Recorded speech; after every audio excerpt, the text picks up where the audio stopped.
girly drinks, we drink beer and beer and beer, beer, beer. No Yeah, champagne baby.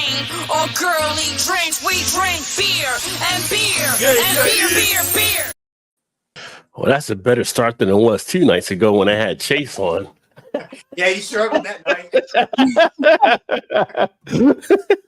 I had all kinds of things happening. My voicemail was messed up. My thing didn't want to do right, but we got it all under control. So welcome back, everybody, on a Thursday night, another happy hour live stream. I was just telling Todd and Mal, I cannot believe it's Thursday already, which is always a good thing, but I feel like this week has definitely taken off on me somewhere.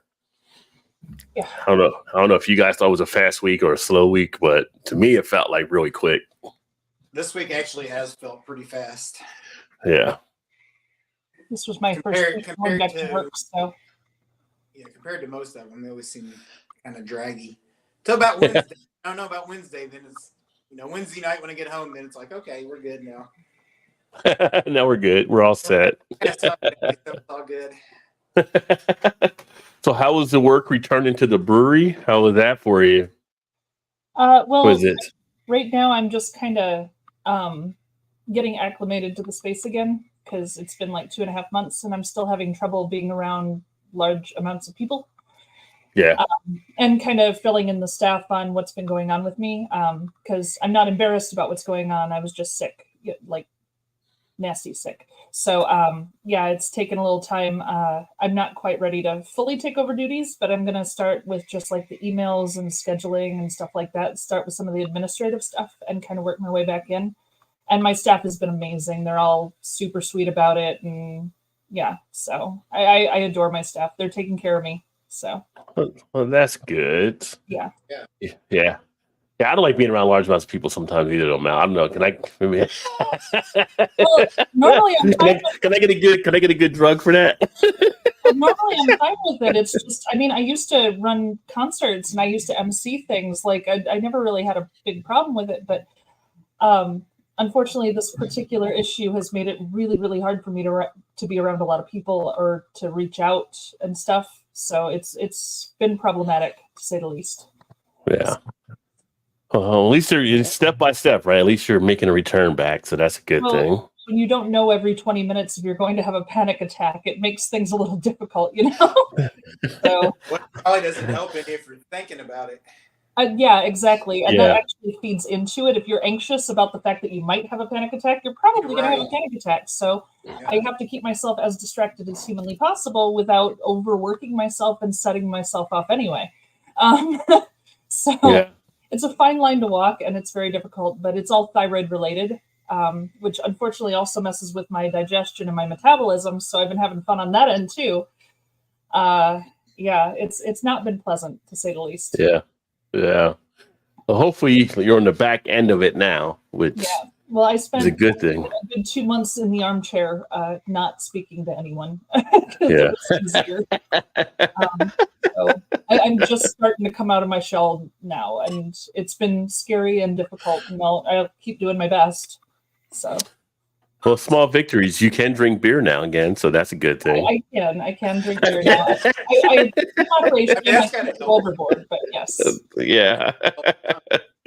So we're on the right path back in that regard. So speaking of concerts, anybody who this Charlie XCX person is, artist, Charlie X something? Yeah, XCX. Yeah, so you know who it is, Todd? Or apparently I she's know. playing. Yeah, I've heard I know there's a female artist she's playing across the street, but she's packing them into the arena over there. So just heard of her on the radio and stuff. So yeah. I never heard. I didn't even. I've still never listened to a radio station since being here in Baltimore because I have satellite, so it's always satellite that I'm listening to. I wouldn't. If somebody says, "What's your best station there for blah blah blah?" I couldn't tell you. I never listened to it. Never listened to it. I can tell you what's on XM if you're looking for something. Cheers, Vanessa. Hi, Vanessa. Vanessa. Cheers, Carol. This is my mother. Girl. Hi. Oh, hey, hey, Mama Mal. Listen, my body no longer absorbs vitamins correctly. Yeah, Vanessa's been through her issues for sure there too, and dealing with the illnesses that come your way sometimes, and Yeah. going through life, right? So, I'm going to crack open a beer because I'm actually getting pretty thirsty right now. So I'm just going with an old staple right now, the old Allagash White. So Oh, something you can depend on. You know what it's going to be. You know, it doesn't change. It stays as it is. So if you guys are cracked, Tyler, I think you poured something already. I did, yeah. We just finished shooting a couple of videos, so I just cracked one open. Look at that. You guys are rolling them out right now. This is hot, Carol. We had to shoot one when I got home from work to put one out for tonight. So, and then we went in and made another one while we were ready. Look at them. They got a schedule and everything. She's yeah, she put them out on Tuesdays and Thursdays. But we almost sound like pros. she was sick earlier this week, so we didn't have a chance to shoot any. So we had to hurl it and do one to get it out for tonight. So it's out there now if anybody, you know. So the one I'm drinking is from Trogues Independent Brewing Field Study Summer IPA. Oh, okay. She'll probably move the camera when she comes down. A little bit closer there. Yeah, a little closer. Field Study IPA. Yeah. 6.2 ABV, and it is brewed with Citra, Mosaic, and El Dorado. It says the summer seasonal. Yeah, I forgot it because was that one of the Jungle Gyms pickup? Because you do get Trogues coming through there. It was, yes. Yeah. So this one was $2.49 for a single. So Nice. not bad. You can get some good amount of singles there. Oh, we bought a ton of singles while we were there. Yeah. Now, like I said, now we're in that point of like, well, we bought quite a few IPAs. Although she wants to start trying IPAs, but I'm like, well, I'm gonna probably drink some of them tonight because I know it's your least favorite. Yeah, it's fine. Go ahead and drink those. It's like, plus you need to drink some of them sooner. Yeah, move them to the front of the line. Right. What about you, Mal? What did you got there? I have a new one from Ravinia Brewing Company, my own place. Yes. It's called Keep Vic a Secret. Oh. They're calling it an Australian pale ale. So Australian. One of our owners, we have 4 owners. One of our owners is from Australia, and I was told that the ingredients in this are all Australian. So they made it full, but it's a pale ale, 5.3%, 36 IBUs. I did try this one already just because as I've been coming into the tap room, I've been trying to acclimate myself to the beers that were new since I've been gone. And this one, it's juice forward, but it has a big old bite to it, a grapefruit rind bite to it at the end. But definitely kind of a tropic juicy on the front. It's quite nice, actually. Pale ale, I mean, you know, unfiltered as well. Yeah. But yeah, it's pretty tasty. Nice, very nice. I would say this one leans more towards the pale ale too, because it's not very bitter. So I think she'll like this one for an IPA. Nice. Wait a minute. Did Vanessa say the docs knew about the vitamin problem, but only recently told me I'm looking for beers next week? Or did Vanessa just change the topic? Like she's looking for beers next week? No, the doctors told her that she was going to be looking for beers. So she's not taking the vitamins. That she needs to get more beer. Or it was just the docs told me about the vitamin problem, but only recently told me, and that was the end of that. Yeah. So I like my explanation better. You like that one better? Yeah. I like that the doctor said you're not getting enough vitamins. Go find a beer. Yeah. I think that's wonderful. You give me this some. Is it vitamin? And if vitamin. The name of her doctor, I'm signing up. Yeah.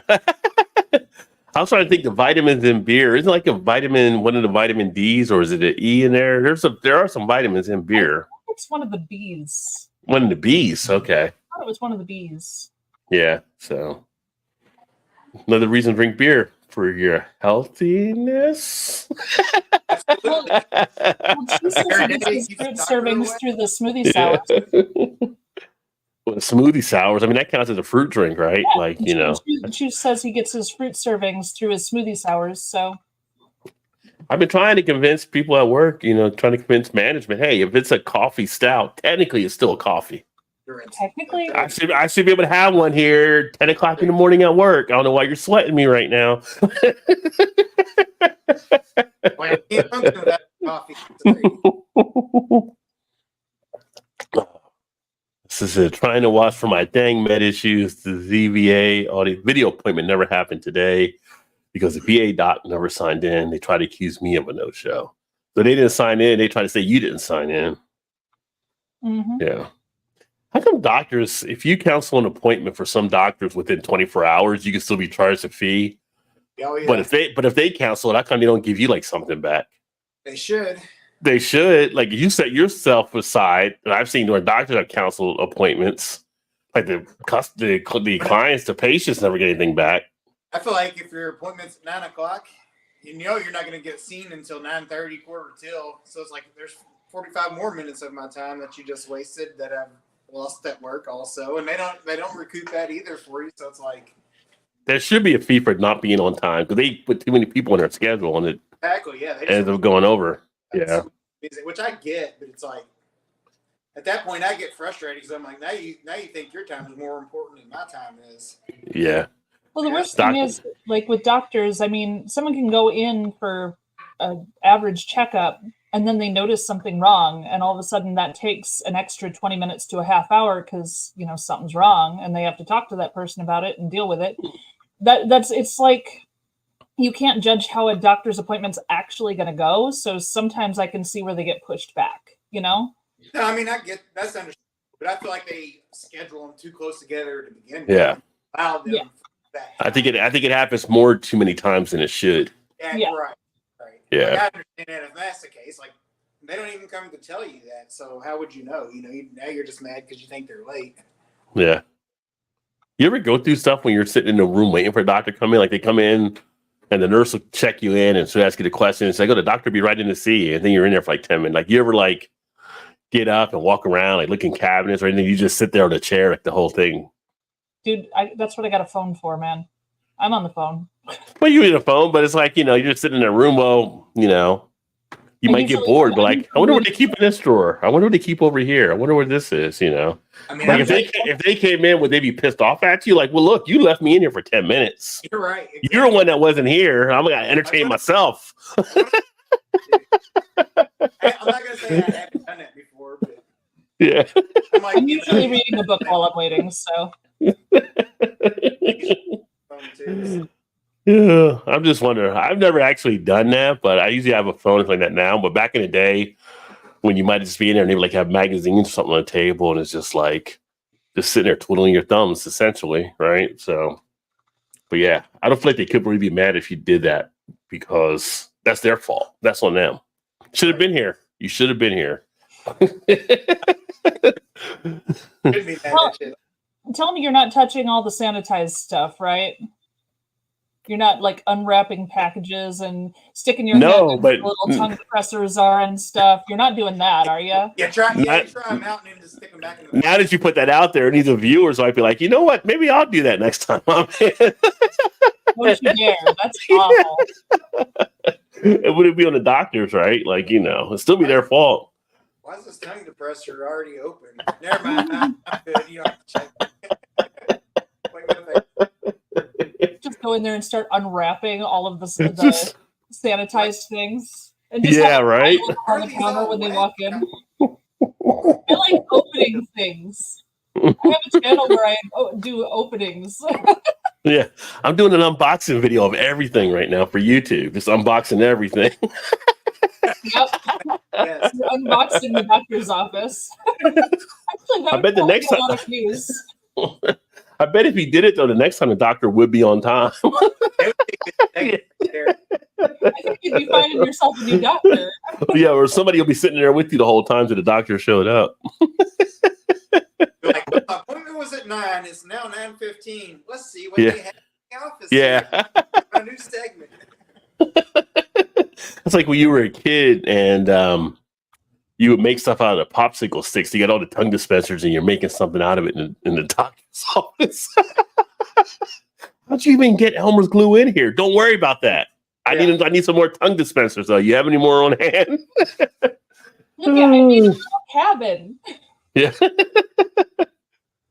Signed it several times, gave up, sent a secure message telling them. So they're on the phone, so trying to call me. I didn't, Yeah, technology doesn't always technology. What's up, East Coast? Tanner in the house. Cheers, my friend. Hi. Happy Thursday. Most stock offices I have been in have everything locked up, every cabinet and drawer. Yeah, so I never I never tried to pull the drawers or something open, but the cotton balls are out there, the little tongue dispensers are out there. I've been to some that lock everything, and I've been to some that don't. So, I mean, and I only know that they lock them because the doctor will actually like unlock a cabinet to get something out. So, or like when the person who's like taking a blood sample or something, they'll go through the cabinets and have to unlock everything. So, I've seen both kinds, though. See Vanessa right there. Build a frisbee out of a tongue depressor. So you can do that in the doctor's office while you're waiting. If you have all the right material, you'd be like MacGyver in there. Build a frisbee. Yeah. Rubber band. A little ease. You can do your own exams. Yeah. Yeah. Speaking of locking up, who the hell is stealing all this shampoo in places? Went to the grocery stores last weekend, and then they got shampoo even locked up. Okay, I did not hear about this. What? Yeah, like certain things get locked up in grocery stores now. Like shampoo was locked up. Like, who's stealing that much shampoo that you got to lock it? Like, what's the value on the black market for shampoo? That's what I'm curious about. I feel like it's the most things they lock up now. It's like they need to hand you a key as you walk in just so you can go shopping. Yeah, it's like deodorant gets locked up. I literally went to CVS to pick up a prescription last weekend, and I had to buzz the person to come over to get me a couple packs of the gummies out of the candy cane. Like, you get all the gummies are like behind glass, like free me, and it's like, why are you locking up the gummies? What do they do? You don't lock up these Stover candy. I guess nobody wants the Stover because they leave those out, but you're locking up the Lifesaver gummies and everything. So it's a choice selection of what gets locked up. Reese's get locked up, Snickers gets locked up, Milky Ways are locked up, but then there's some candy that they just go out there like, oh, take that. We don't care about those candies, It's going back to like the old service merchandise days. Did you guys have those stores? Yes. Yeah, I remember service. Yeah, service merchandise. Yeah. They had everything behind glass, and if you want something, you just pick it out, and you had to take a ticket up to the register, and they would go behind like like in their warehouse and get the stuff for you and bring it back out, and you pay for it right there. Yeah. I'm pretty sure the online ordering and curbside pickup will trump that.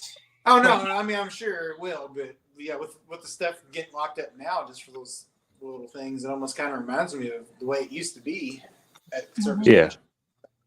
I mean they lock up detergent now. Like, I've seen detergent locked up. Like, seriously, like detergent strapping people that much is getting stole out of here. Like, right. It's the weirdest things you see locked up. Like, nobody's stealing the hot dogs, none of the meats, none of the breads, none of that kind of food, but this other stuff, I guess, because it's non-perishable, maybe. I don't know. But apparently there's some markets out there for some things you wouldn't know there'd be markets for.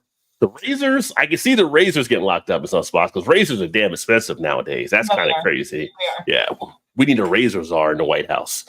Now, razor prices down. When I was a manager with Barnes & Noble, I did learn an interesting thing about shrinkage, which, is theft in the stores and all. Wait, you said shrinkage? It's called shrinkage. Oh, okay. I was thinking something else. A new meaning for shrinkage. The official term for stores for retail theft is shrinkage, and because it's shrinking your stock without you having the money for it. So, but either way, for Barnes & Noble, across however far they reached out at the time, the number one most stolen book of all time for Barnes & Noble is the Bible. Really? The number one most stolen item from Barnes & Noble ever of all time is the Holy Bible. That makes complete sense, to be honest with you. Well, why? You go to a hotel and get it for free in their hotel room. Well, I figure if someone's stealing it, they really needed it, I guess. Because I know people find Jesus in different ways, but yeah. Right. I suspect like they're never gonna think I'm stealing this being a Bible or whatever. But then, to be fair, the Bibles are, you know, they always have like the leather bound and the fancy edges on the pages. They're actually kind of pricey, strangely enough, and they shouldn't be, honestly, in my opinion. Now there are cheap ones too that are just paperback or whatever, but everyone wants a nice looking Bible, so they were a little more expensive. They're like $30-$40 for the really nice ones. So yeah, it's the #1 stolen item from Barnes & Noble of all time. I bet that is out of the hotels too, I would imagine. I'm sure out of hotels people are taking Bibles. Hotels, it's the towels. Well, towels and the Bible though there because they put but it's kind of funny like if they're still at a Barnes and like who's the guy on the corners? I got a Bible for sale. I mean who's that person out there peddling the Bible when it's like you know you go to any church on the street and read anytime you want to read it. Like why would you have to steal it? Actually, it's just like. Doesn't make sense. I buy one from you, but I just got it at the same place you just. Say, is nothing sacred still in the Bible now? Nope. There's no telling what people take, I guess. But it's interesting just seeing some of the different things you see that used to be just right out there, and now you don't. And of course, then you put that on top where it's like, now you got to wait for somebody to go get the things, and then you go to the right store or maybe the wrong store. And you got to bag your own stuff for you now, too. So it's like, you're doing all the work. You're doing all the work now when you go shopping in spots. Although I will say, I usually, when I go to some spots, I'll do self-checkouts because I don't want to talk to the cash register people as much. As sometimes I get those people that are talkers. Like, you ever like you buy food at the grocery store and the person checking you out has never eaten that food? And they're like, oh. What is this? They're holding up and they're showing it like not show and tell. Put my shit in the bag. You don't got, find out on your own time. You're in the store. You have this stuff. Anytime you want to look around here, you work here. I'm trying to get home. I don't got time for you to go around asking people what this food is. So sometimes I avoid those people just because. And now I see it when they're like on the register when I'm checking out. Like, nope, don't go to that person. Don't go to that person. Check out. You go like 3 or 4 times, they feel like you're a friend at that point, and they start sharing other stuff with you. Like, dude, I'm just trying to get out of here. I know I saw you last week, but I ain't got time for all that right now. Gotta go. Cashiers need socialization as well. I'm sure, but I ain't the one. I'm the customer. You could do HR to tell them your problems. Dude, all you gotta do is wear earbuds. You don't have to have music playing. If you just wear earbuds, they're not going to bother you. I would say that doesn't always work because sometimes when you have earbuds in, people be like, they try to get your attention. Like, motherfucker, you don't see I got earbuds in? And then you're like, yes. And they're like, can I just ask you a question? Well, apparently you can because you just did. Yes, You can build a snap trap from the tongue depressor to do it snaps and pops apart if you try to pick it up. Surprise. There's a nice little thing to leave behind in the doctor's office. Mm-hmm. And what commandment discusses theft, right? Somewhere between 1 and 10. It's one of those. I know it's one of those. Maybe that's why they're stealing it, so they'll know for their own information. Could be. Unadapted. I understand that actually the Bible being the most stolen book, some of the most broken people are also broke. Still doesn't take away the need. Yeah. And welcome back, Unadapted. It's been a while, my friend. Great to see you. Forget that there's a lot of places you can get a free Bible. I mean, like they hand them out all over the place. That's the thing. It's not like you're stealing like, a Tom Clancy book or, John Grisham or some famous author. I mean, this is like a book you can get almost anywhere. And even some churches will just give you the Bible. They'll give you a version of it. So, yep. I mean, in their eyes, they are getting it free. So, Yeah. Yeah. It's like a guy that goes in and steals a 12-pack of Miller Lite. Like, really? If you're going to face a chance with a crime, let's up the stakes a little bit. Let's go a little bit higher on the beer selection. Yeah. Still stealing no matter how down and broke you are. Technically, it is. Technically, it's still stealing. Now, do you penalize everything the same way? Depending if somebody's stealing a loaf of bread because they need it to feed their kids and they don't have anything, it's not the same as someone going in and stealing a PlayStation, right? So there's degrees to it, but technically, yeah. I mean, you're still. I mean, we breaking can the wall there. old school and cut a hand off, you know. Old school, they still do that over in the Middle East and some other countries. Yeah. Yeah. I do tend to think it's less common now than it was. That we know of. Well, I'll give you that. Shannon just hung up her phone. Now their Bluetooth kicked in. uh-oh. Don't give me a copyright here. Copyright. You break your own morals, you soon end up in the dump. You see that? He starts his own channel. He tries to sabotage yours. See what's right? happening? I mean, he doesn't understand. It says right on there, subsidiary.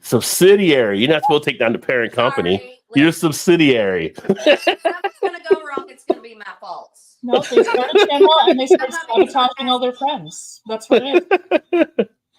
As far as the household products, you'd be surprised how the black market works in the streets, at least here in LA. Well, California, that's a whole different beast for sure, because I know San Francisco got ravished.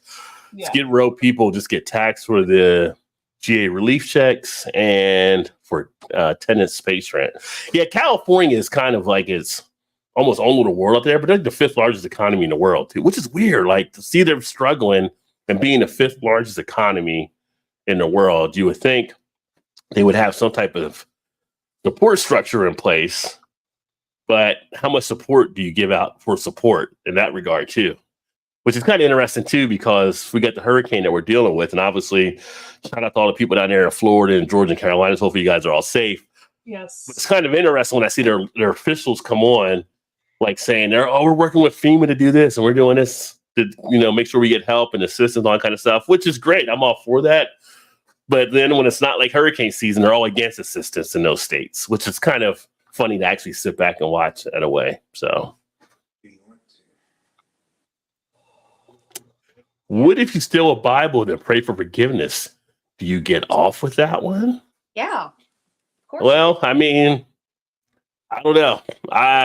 You can pray for forgiveness, but you still stole the item. However, according to the Catholic religion, you can go in and get your sins repent by going to confessional. So maybe you go in there and your slate's clear that way. I don't know if the law is going to believe that. The law might still come after you. The religion, some of them, don't you have to return the item first and then ask for forgiveness? I don't think so. When I went to Catholic school, it's just like, I think if you did the sin and you admitted to it or whatever in the confessional, at least when I was going to Catholic school, it was kind of like. I know what Catholic does. I'm aware of that one. I'm saying like some of the others, maybe like a Lutheran or a Protestant, or I don't know what other ones there are, but like, don't they have like you have to give it back first, or you can't just say, "Oops, sorry." What if you sold it? You can't give it back if you don't have it. Or if you do another sin where you can't return it. Well, don't you have to, then repent for selling it too? I guess. Well, the only one I know that says, okay, your slate's all clear is Catholic. That's the only one I know that does that. So yeah. I don't know what the other rules are for the other ones, but.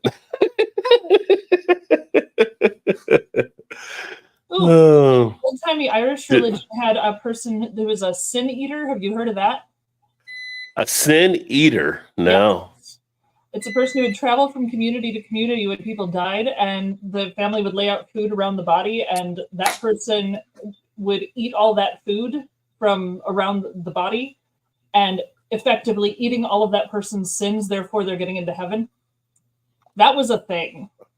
Is that like on the black internet or what, the dark internet? No, it's like, it's not Druid, but it's one of the like. Said it at first. I'm like, is there an internet I don't know about? Like, no, it's like. That's what I was saying.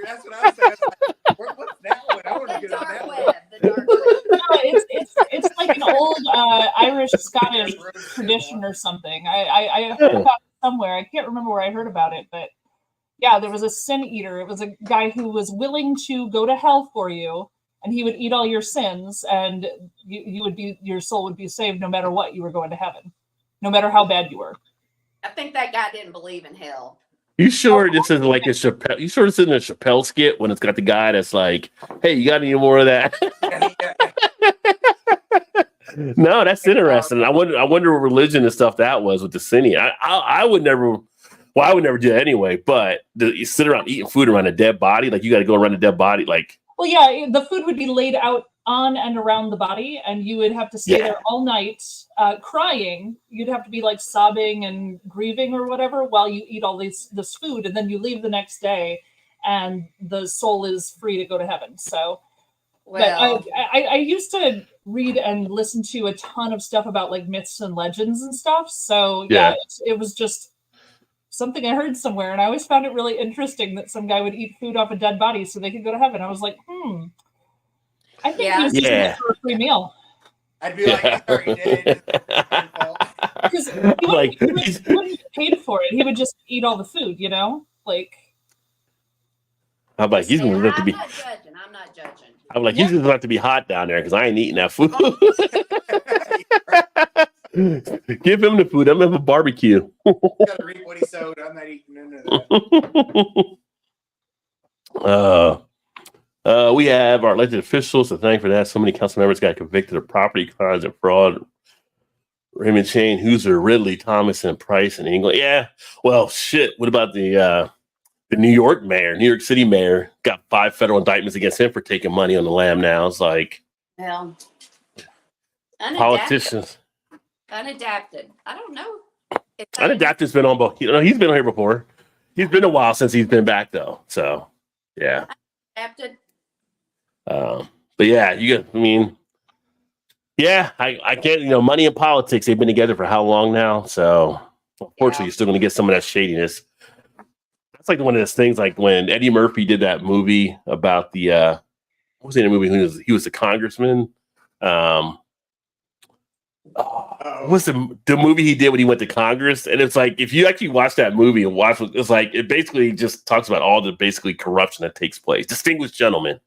Yeah. And he was so surprised that people were like just handing him envelopes of money, like, and he's just got to vote this way. This money's all yours. And there's like all the Congress people are going along with it.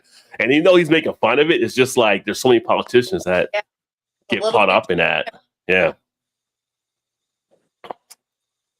Pay the Pope enough and he granted your forgiveness. Does the Pope even get paid though? He gets all the protection. Hey, he doesn't get paid maybe in money, but he gets paid in lifestyle. Well, we talked about before the Pope got in trouble. We talked about that last week. Like Pope went out to try to actually feed people and do stuff. He got in trouble for it. Like if that's not the most Christian thing to do, I don't know what is anymore. Like I don't know. He's getting in trouble for doing what Jesus did, which was kind of the whole point. You know, come on. Sometimes you just sit back and look at the world and you shake your head like, I don't know what's happening right now. I just don't know. But I got to give him props because he kept doing it. Like after he got in trouble, he got caught like 2 more times trying to do it. He kept trying. He was like, no, fuck you. Well, you probably didn't say that, but you know what I mean. He's like, no, forget you. He may have been Italian. No, he's from South America. No, the Pope's not American. No, South America. South America. Is he Central America? Yeah, the current Pope is from either South or Central America. I thought he had like a Italian native language, but maybe it's South American. Maybe it's one of the Central America sounds right. And it's one of the Spanish variations. Then aren't they always like short white dudes though? Well, I mean, he's from Argentina. Argentina, yeah. So Spanish, yeah. So yeah, he's from Argentina. But the one before him wasn't short though, but they didn't like him at all. He got him out real quick. No, Argentina's South America. South America. Yeah. But he was. I don't know if he's the first, but he's one of the first that's from this side of the world. Yeah. How do you become the Pope? Well, the Cardinals, they elect you basically. Yeah. Work your way up through the churches, and then all like the Cardinals at the end, and they elect one to be. That sounds like a hard. Yeah. No thanks. Well, one in the whole world, so yeah, it's kind of difficult. Aubrey cracking open his first beer. Cheers, Aubrey, my friend. What are you drinking? Yeah, what are you guys drinking? Let us know in the comments what you're drinking out there too. Did you tell them about the beer we reviewed earlier? Which one? The chips and the dip. Yeah, Aubrey. we reviewed No, we didn't talk about that yet. Go ahead. A chips and a dip beer. Chips and dip beer. That's the name of it? Yeah. Okay. Hour. Got the card right there. Did Oh it yeah. like It's chips and Fox dip? Brewing Company. Look at how like I make little cards over all of our beers. Do you? There you go. Oh, that's stuff that I Well, no, I like to prepared. have my information. I know, I was just teasing. Yes. I'm like, if there's a question, I want to be able to answer it in my mind, not anybody else's question. But yeah, it was chips and dip beer. And I'm like, I'm gonna try that one. We got it at Jungle Gyms. It was spicy. Well, as it warmed up, it got spicier. Or... Well, I don't know. It was spicy. Hey, Shannon, I keep cards too, so you're doing all right.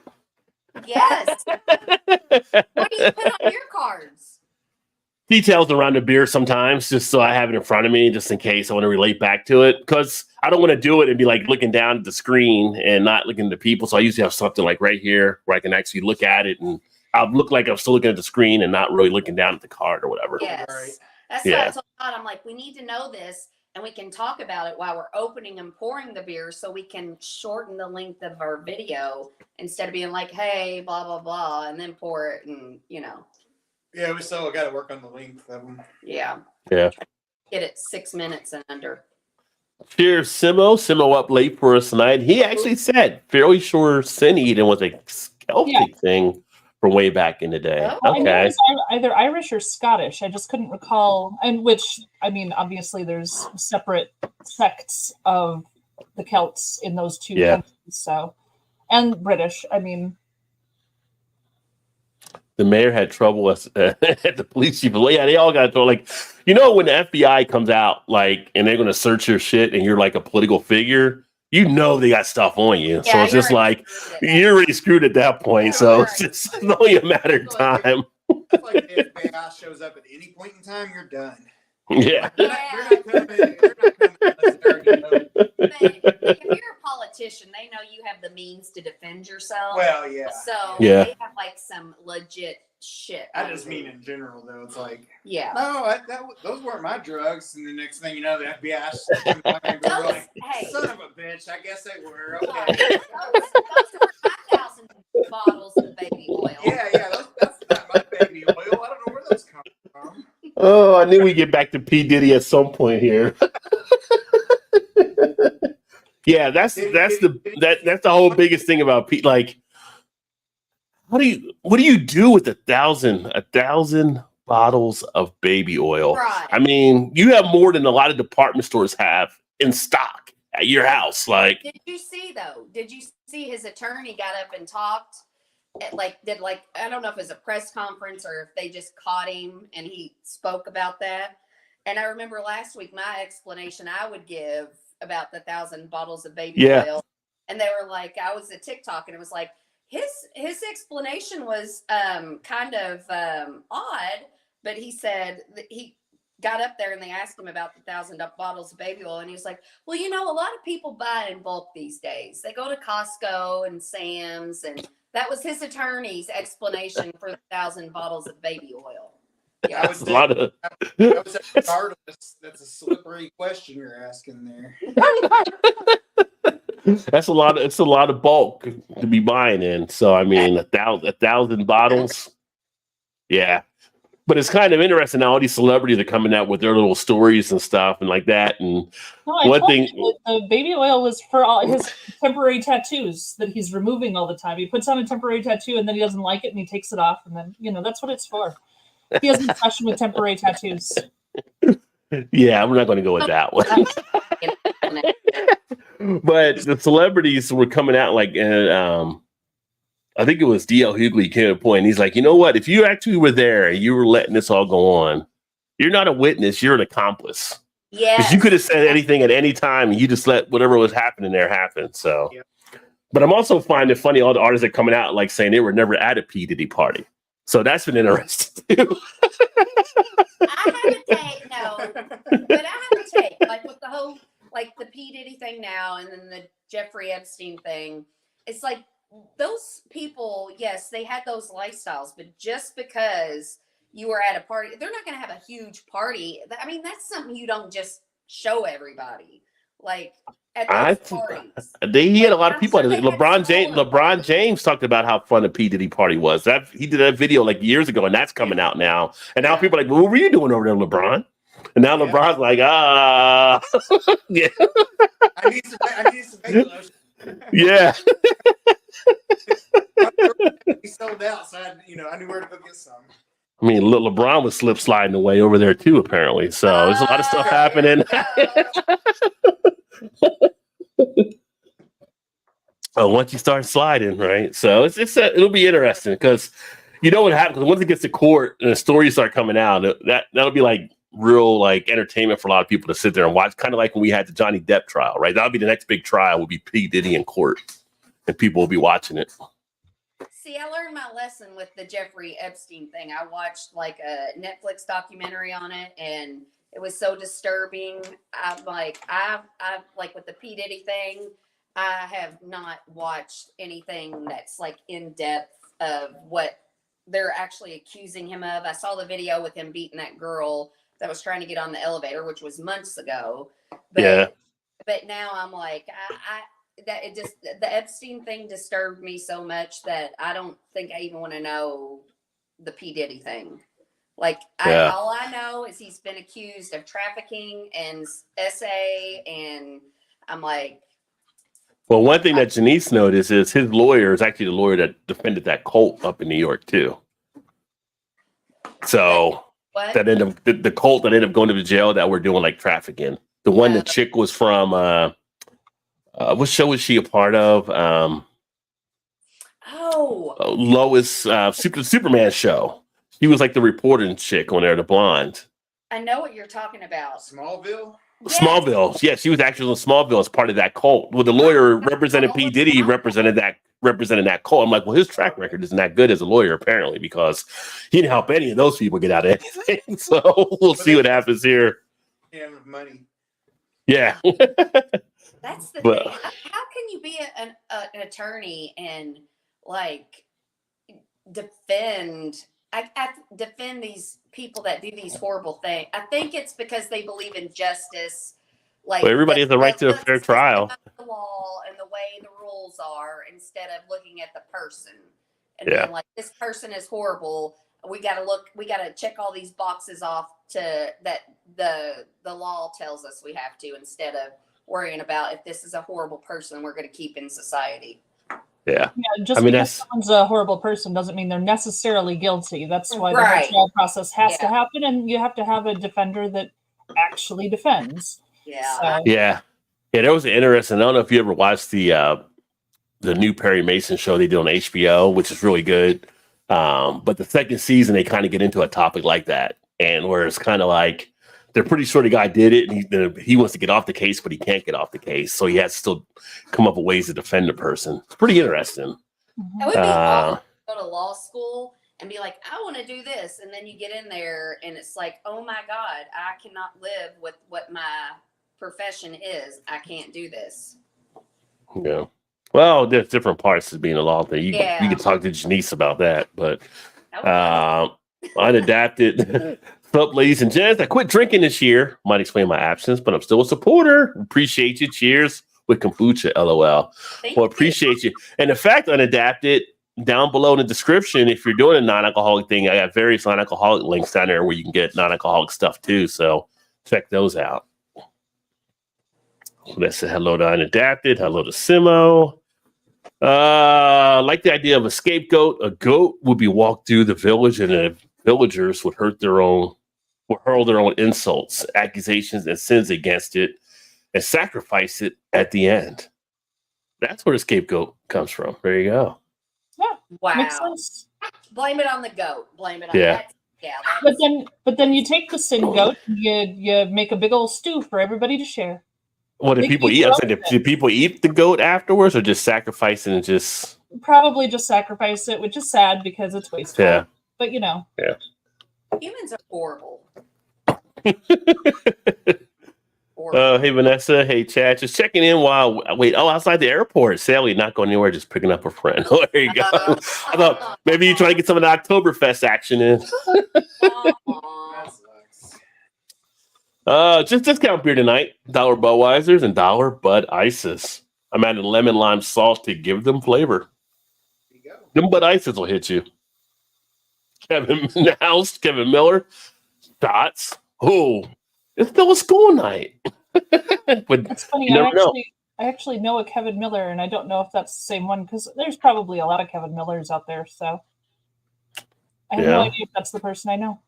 Oh, I just had an idea. We should all Google our own names and see how many of our names are out there. Oh, I've done that before. I've You done it probably too. have like They 5,000. they tell everybody you should Google your own name because you'll find stuff out there that you might be surprised about. No, there's actually quite a few, but most people have my first name spelled with 2 L's. But Yeah. there's an awful lot actually. Yeah. Yeah. I'm not. They- But they always tell people to do it for security reasons because you might find things out there that get related to you that aren't related to you and stuff like that. Cheers, Angie. Great to see you, my friend. My maiden name. What's up, JT in the house? Big fan of True Crime fan on YouTube. Awesome. Well, thanks. Yeah, check it out. One of them is Go Brewing, which is non-alcoholic beer. And I got the promo code down there, but they'll give you 15% off and they deliver it to you. So you don't have to go out and look for it, anything like that. And they got some pretty good deals going on right now. Go Brewing's fun. I like their tap room. They're really nice people. Yeah, I need to actually get an order in for some stuff to come out here shortly as well. My name is James Davis. So Googling my name is no fun. That's why you got to use the T. You got to put the T in there. That's right. No, what's the T stand for? I want to know what the T stands for. Terrific. Remember Fred G. Sanford always have a new thing for G. Every time it's Fred G. Sanford. The G stands for great. The G stands for good. You always have something different for the G. I don't see Sanford. other Sanford. thing popping up for my maiden name. Surely there's another Shannon Plant. I guarantee you there's not. In the whole world, there's not Yes, another I would Shannon say Plant. there's no way. You might be an original. We don't need another Shannon Plamp in the world. That's true. For life's insane, life's sanity, we I hope can, there's I not can another agree Shannon with Plant. that. Yeah. As the song goes, only you. Yeah. Look, I got a breathalyzer. Oh, let me see. Let me pull you up here. Look at that. I got a breathalyzer. Have you used it to kind of just mess around with it or anything? Yeah. Like I did it, and then the first Tinu, I did it whatever. without drinking anything, and it said 0. And then I did it. I've done it a few times tonight, and I can't remember what it said. Todd did it. He got up to like 0.03 something. I got up to like 0.066. Yeah. But In Indiana, it's what, 0.08? 0.08. Oh, okay. Yeah. Here, I'll do it and see what I am right now, and then hang on, Keep hitting the button for it. because I'm trying to turn it off because it's. Hang on, Lucy, hang on. Okay. Oh. I'm going to start singing Snoopy, hang on, OHIO. All right, I'm gonna I like get there. that song. Hang on, All right. Snoopy, hang on. It's a good song. Yeah. Let's talk about something Yeah, but we else. see a bunch of Ohio State fans always singing it. Kind of starts to wear you down. I Oh, know is he's Indiana, Big Ten. Yeah, that's the Ohio song they sing. Hang on, Snoopy. Wow. It's like O-H-I-O. Then they go back into it. That's funny. She never mentioned that, and usually he mentions stuff like that to me He because can't. that's the song I He's actually Michigan. He can't say Ohio. He's Michigan. Yeah, Well, I know, but he has. But He's Ohio, gone to games there, and he's like talked to me about a lot of the Ohio stuff. I have no stock in it whatsoever. I think it's just silly that he wouldn't even go into the state for a beer until we learned TK lived there. But whatever. He was only willing to go to Ohio because TK lived there. That was the only reason. No, I'm not. yeah. it's the legal limit. I'm 0.17 right now. We're the twice the legal limit. You're more Whoa! than twice the limit. You ain't driving nowhere. Thank God I'm Take it in the easy. basement. Take it easy. Well, when you've not drank. I know that. Shannon's about to hit the fun zone. I'm always in the fun zone. Rod. And it was Thurston for JT, by the way. Oh, that's right. Yeah. Yeah, it's on his face. Thurston. Right. Yeah. That sounds fancy. Like, wasn't that Thurston? Wasn't that Thurston Howell at Gilligan's Island? That's what I was Yeah. I gonna think, say. I think that's the only time. I think that's the only Thurston I think I've ever heard was Gilligan's Island. Yeah. It sounds fancy. It sounds Yeah. trust fundy. Trust fundy. That's a good word for that for sure. Trust fundy. Hello, my name is Thurston. Oh, yes, fancy. My name Oh, is not Trust Bundy. Ren is trust. not Bundy. But my So maiden y'all want to name's- play a game? Trust Fundy. Yes. Me too. Yes.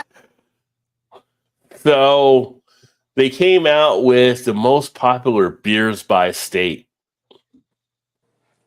So Okay. pick a state and think what the beer may be. That'll be the most Oh, popular one. Game. So- Maine, We want to go Maine. and I'm thinking a porter is for Maine. There's actual beer. Oh.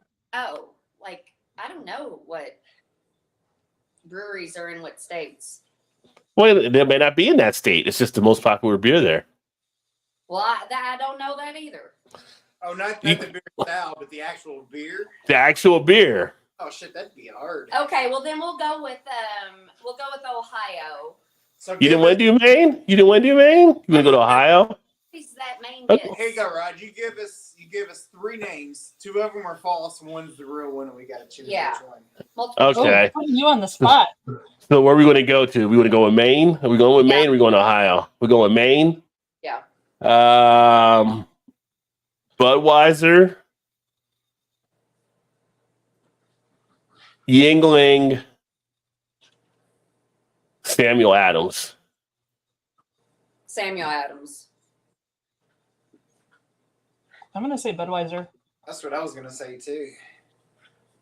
True answer? Yeah. Samuel Adams.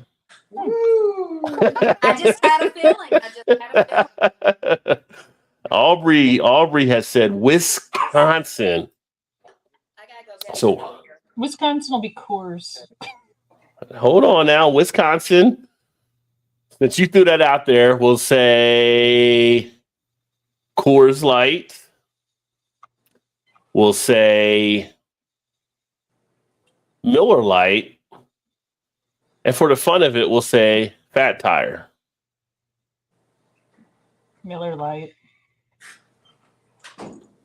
What was the Okay. first one you said? Budweiser? Coors Light, Miller Lite, Fat Tire.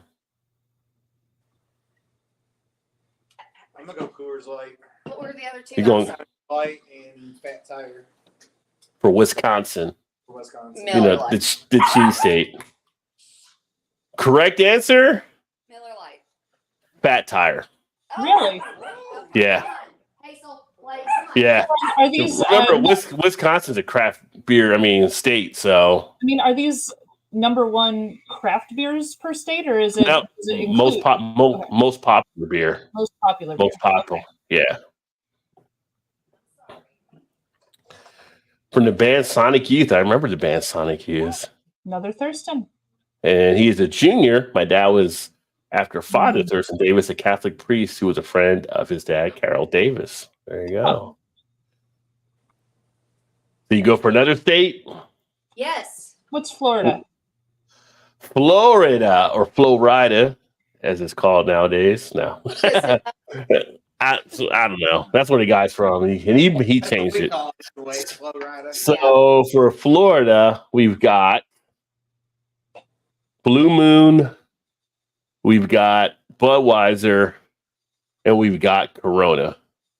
Corona. Corona. Corona, Blue Moon, and what? Budweiser? Yeah. Yeah, I would say Corona also. And you guys are all correct on that one. It is Corona. Obviously with the beach and all that kind of stuff, they do all the Coronas and stuff like that down there. Yeah. What's up, Soup in the house here? We're talking about the most popular beer for the different states.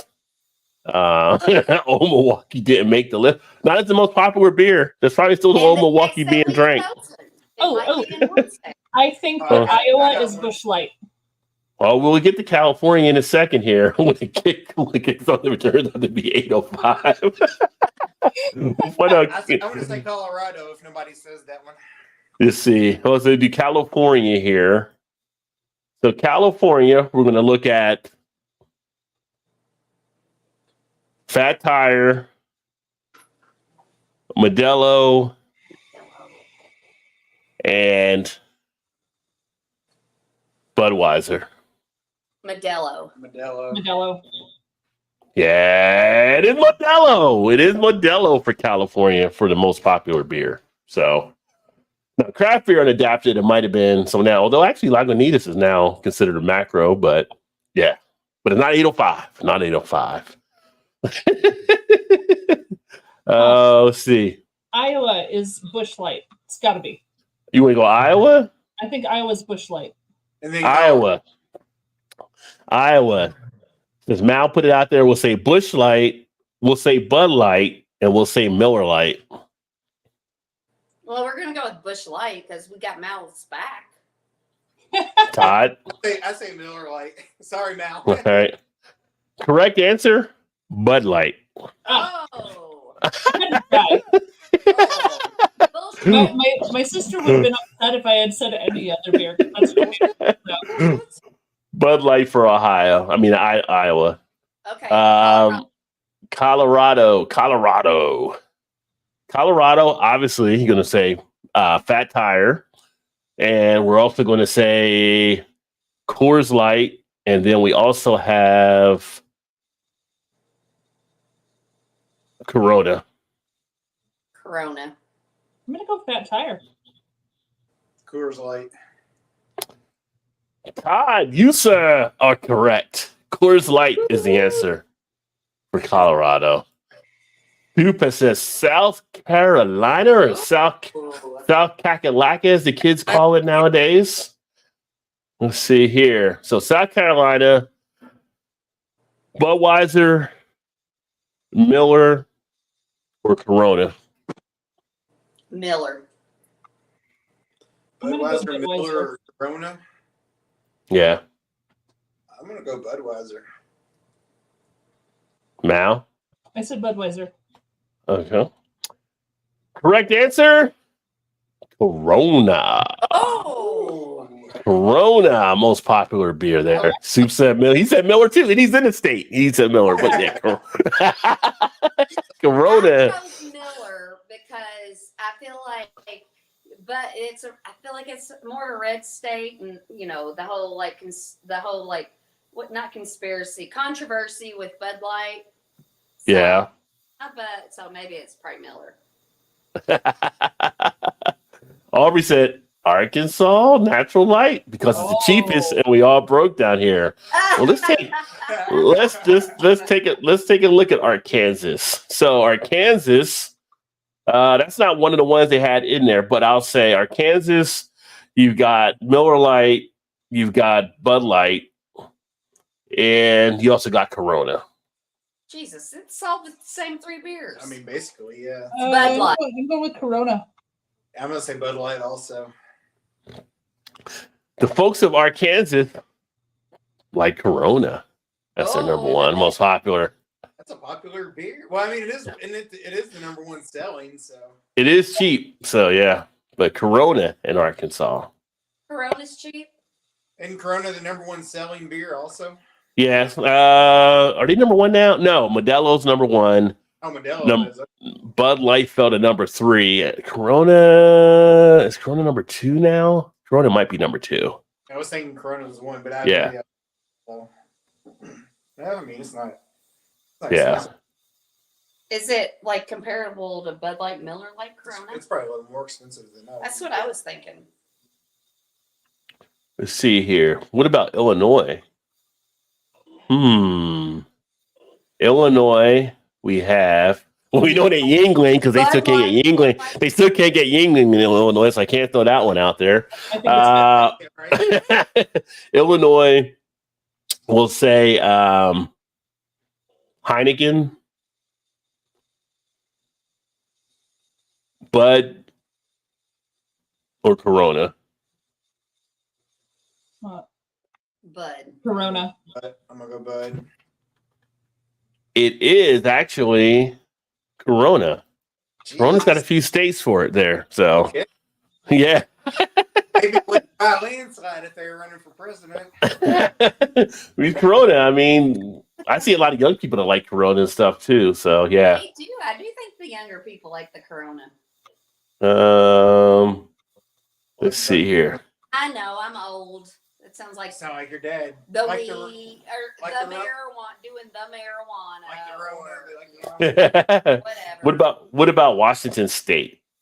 Do you think it's Yingling, Blue Moon, or Guinness? Blue Yes. Moon. You said what? Blue Moon? Blue Moon.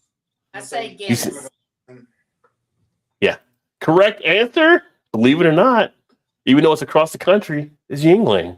Oh, It's the most Well, popular beer. You know, Surprise. during my research, I found out, which you all probably already know this. Yingling is like the oldest brewery. Yeah, I know you all Yeah. probably already knew that, but I was Yingling's the oldest American brewery. Yes. So that Stevens, one of the Stevens Point. Stevens Point, when we did a review on a Stevens Point beer, and when I was looking the beer up, they're like the third.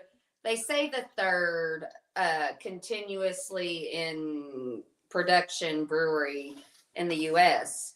But I think that was like not like big breweries, because I looked at I got online. I'm like, to make sure that was true. Operating brewery. Operating brewery, but the big companies were in there between that. It was on the list of the top 10, but the big like Anheuser-Busch and all those. Yeah. But Well, here's a trivia question for you. Which brewery actually had to make cheese and actually gave Kraft a little bit of a run for its money back during the time of Prohibition?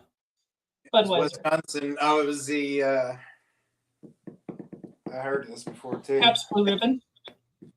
I think you're right. I think it was Pabst Pat. Blue Ribbon. Mal got on her second try. It was Pabst Blue Ribbon. Okay, They say it kept them in business, and then they were able to come back and do beer later. that's why you can't put all your eggs in one basket. You got to be. Now, when I did a tour with Pabst Blue Ribbon, though, they I don't remember them talking about making cheese. I don't remember that, but I do remember that there were some people who were still making booze, obviously for Chicago on the down low, and they were utilizing the local dairy farms and using the tanks that they kept the milk in to make the beer. Ah, okay. So they could sneakily make beer and ship it to Chicago. During Prohibition. So I do know that the dairy farms there were part of the. It went back to them doing that probably. Yeah, so Pabst had actually did the best way, like the liquefied cheese in a can that you see now, like with like you could dip your corn chips and all that kind of stuff in, or like at the theater. Like then when they get nacho cheese. Queso. Yeah. And when they ended up coming back in the beer, they ended up selling that stuff back over to Kraft. That ended up taking it from there. But yeah. Food That Built America. Good show. Good show. Yes, One of the episodes. That was one of the episodes. So Soup asked about Hawaii. So let's go to Hawaii. Yeah. Go to the islands. I think it's So Sapporo. Hawaii. I didn't give you any suggestions yet. No, I think it's Sapporo. Hawaii. Okay, well, I thought it's Sapporo, Heineken, or Blue Moon. I'm gonna go with Blue Moon. I'm going Heineken. You're gonna stay with Sapporo? I'd like to. I'd like to. Correct answer is Heineken. I'm sorry, all of the states, that's the only one I could think of that might actually have a Japanese beer as number one. I was kind of hoping. It was a smart little guess there. Yeah. Yeah, Indiana. Oh, wait a second. You know what? I did the wrong state. That was Alaska. Oh, But I did have. I wouldn't have thought Alaska would have been Heineken. That's fun. Yeah. But the beers I mentioned still can apply to Hawaii.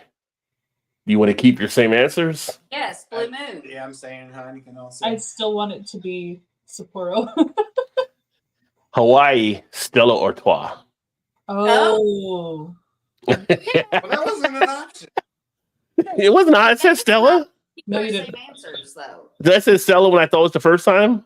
No. Oh, my bad. Well, okay. Well, I thought I did. She said Sapporo, so I was Sapporo, but I thought it said Stella too. But okay, I did. My bad. I think you're cheating. Oh, I said Blue Moon. I was going to say Stella, but I went with Blue Moon because to try to throw you off there. Okay, you lost a lot of cred for mixing up the Blue Moon and that. I'm Look, just saying, that's a lot of cred. I had a Steve Harvey moment, all right? Just a Steve Harvey moment. Oh, wait, you didn't actually win. That's not the correct answer, Steve. Not the right answer. Oh. We got to make a change. That's not the right answer. We should, Rod. We should do like a game. We should do like a Family Feud style thing. A Family Feud style thing? Family Feud. I need to come back. I need to bring back the one game again, but I haven't got a chance to put it back together. We had fun that time we did it. Of course, Mal was kicking everybody's ass when he did it. So Who? Mal was kicking everybody's ass when I did the last trivia games. Hey. I don't know if you I like trivia and I like beer. I'm sorry. I'm studying to be Cicerone. I can't help myself. Okay. Hey. So we do choose state of Michigan. See what you guys think about that state, the Mitten State. Sure. We'll do it, and then do Indiana next, just because. All right. So Michigan, we've got Fat Tire, we've got Blue Moon, and we've got Guinness. I'm gonna go. That's what I was gonna say. It's Fat Tiger. I'll go with Blue Moon just to be different. But Fat Tire was what I was gonna pick. But Blue Moon. For the correct answer, it is Blue Moon for Michigan. Ooh. All right. You know, that just gives me more steam of why I need to live in Michigan, because Blue Moon is one of my favorite beers, and Michigan is my favorite state I've ever been to. All right, Sue, but wasn't that damn funny? Come on now. He said Dallas Cowboys are your 2024 NBA champions. Oh, Texas. I made one little mistake there.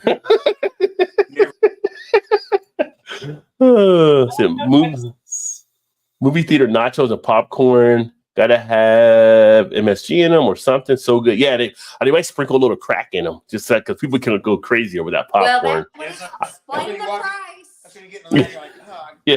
that popcorn and cheese. And some people have their strategy. Like, I don't get popcorn at the movies when I go. I'm more of a candy person. But apparently, like, some people are like, put some in the bag, then you put the butter in, then you put some more, then you there's people that do it that way. Some are just top down. Like, people have their ways they like to have their popcorn. It's kind of a crazy thing. We saw a thing, you do your popcorn and you put a straw down in there, and then you just put the butter down in the straw, and then it fills up. See, from the bottom up. So there's all kinds of strategies, but people get serious about their popcorn. Hey, Rod, the best way to do your popcorn is to do the butter, and then you get Milk Duds. I knew that was coming. And you put the milk in the hot popcorn and the butter, and then you close it up and you shake it, and then it's like caramel corn with buttery caramel popcorn. Oh my god. It is pretty good. It is pretty good. I just want to know why. Yeah, we'll buy a box of Milk Duds and bring it home and do popcorn in the microwave and put the Milk Duds in it. It's so good. There you go. I just want to know why. Like, I can go to I'll say Mal, go to Chicago or whatever, and you can go over and you can get the popcorn and you get the cheddar and you get the caramel. You put them together. Then I'll do popcorn, like the mix and stuff. The Chicago. Why can't I get that at the movie theaters? Why is it still got to be just butter? We know there's other ways to do a bit more popcorn out there. Right. Now, if they did that kind of stuff, then I'd probably get popcorn at the theater. Now, the movie theaters do have those little shakers, though, of all the flavors, like the ranch and the dill pickle and all those. Those are kind of fun. That's not caramel popcorn now. Well, I know, but they have sweet ones too. They have like cinnamon sugar and different ones that you can put on the popcorn. It's kind of fun. Some microwave popcorn. I want caramel popcorn. I want ranch popcorn. I We couldn't do do. have ranch, and then I'll put it in our No, the microwave ranch popcorn. shakers. It's good. Yeah, I'm not a ranch person though. I'm from the Midwest. It's in my veins. Yeah. Like wings, they're like blue cheese and ranch. What the fuck you talking? Blue cheese? What you talking about? No ranch for no wings. Dirty socks and dirty socks. Oh, Sure, that sounds good. That's why my brother is right. He likes his blue cheese. I'm waiting for Shannon to do dirty socks as a description on the beer. That'd be awesome. I have I'm sure it already has. a crazy story from Buffalo, New York, when we were up there in Canada and stuff, and we were coming back. Stopped in Buffalo, New York, it wasn't in Buffalo, but it was close to Buffalo. This little place, and they had wings, and she wanted wings because Was it Anchor? Was it Anchor? Because that's place was it Anchor? No, it's just a tap house. They had like Anchor? 40 or 50 taps. I don't remember. Not Anchor Brewing, Anchor Grill. We passed Anchor Grill to go to Niagara, and that's where they created the buffalo wing at. But go ahead. But yeah, this wasn't a chain or anything. It was a one-off spot. But yeah, so Chu got wings, and she said, "You want the blue cheese, right?" And I'm like, "Well, what? Yeah, I guess." And she's like, "Oh, good, because we have like the best blue cheese ever." And I'm thinking, "Oh, cool." So they have a really fancy kind or whatever. She brings out a little plastic tub with like the tinfoil pull off of it was a brand that I can get in my own grocery store. It was Newman's Own. Oh, I remember you talking about that. Yeah, I remember. Was it Newman's Own or Ken's Steakhouse? Because we talked about this in Niagara. It's not the same. It's not the same as in the store. Yeah, It's like McDonald's. It's like McDonald's has a Coke. Yeah. It's like McDonald's has a Coke that's not the same when you buy Coke in a store. Right. No, it was Newman's Own, and it tasted exactly like the dressing I have in my fridge at home. So I was like, well, that seemed a little bit of a letdown. I was like, wow, she was talking it up so much, man. And it's just the stuff I get in the grocery store. I was sad. I was like, geez, I feel like I was going to get something special, and I got the same thing I have in the fridge. Did I drive 8 hours for this? No. But I do remember it coming up, and Joe was explaining, like, it's not the same. It is. But it wasn't Newman's. It was Ken's. It was Ken's Steakhouse we were talking about. Yeah. I remember that. Like, yeah. Yeah, because Joe is one of those saying, like, it's not the same as you get in the bottle. Joe was saying the same thing that day because you guys showed up after we'd already ordered that, but he was saying the same thing, and I'm like, are you questioning my palate right now? You've literally watched me taste beer for 2 years, and you're questioning whether I know if this is what I have in my fridge or not? What is happening, man? I love you to bits, but geez. Yeah, how can you do that? Joe pulled your palate card. Yeah, you totally pulled the palate card. I'm like, are you kidding me right now? I literally taste things online on purpose. Like, listen to me describe beer that you've had. You know whether I'm right or not. What are you doing? Oh, too funny. And then Dad said the real psychopaths are the ones that mix their chocolate Whoppers inside their popcorn bag. Yeah, I don't see the malted milk balls going as well with the popcorn. Was that too much off of what Shannon does? Shannon puts the caramel I can see, but malted milk duds. Yeah, I never did the Whoppers, so I'm not sure what that's supposed to taste like. Yeah. No, Whoppers are malted milk balls, so it has that dry, like, condensed milk or whatever it was inside, the stuff they used to make milkshakes and stuff. It has that inside, and I don't think that would work as well. I don't know, it doesn't seem right. But to each their own. Aubrey says, Todd and Shannon, too bad you're no longer by the window. I like to see the hurricane background tonight. Well, by the time it gets to them, it'll be just like a rainstorm probably. So Sorry. now Soup was on camera. He's out of South Carolina. They're about to get some stuff, possibly some rain. Am I wrong for sneaking in a bucket of KFC when I was 17 at the theater? Not at all. Not at all. Nope. When you're young trying to go to the theater, shit costs money. You got to do what you got to do. You So do it. funny. Don't go to the theater, it costs money, so you still got to do what you got to do, you know? Yeah. Funny thing, back in the day, we used to we would go to the day. yeah. Back in the day, I had to poke a little fun there. back in the day, You we were used to go to getting the steps on your feet. It was uphill both ways. You Right. worked at the local textile mill, and couldn't go and see the movies because the lady who played the piano during them wasn't available. Where the hell's my? I don't remember asking you a guy.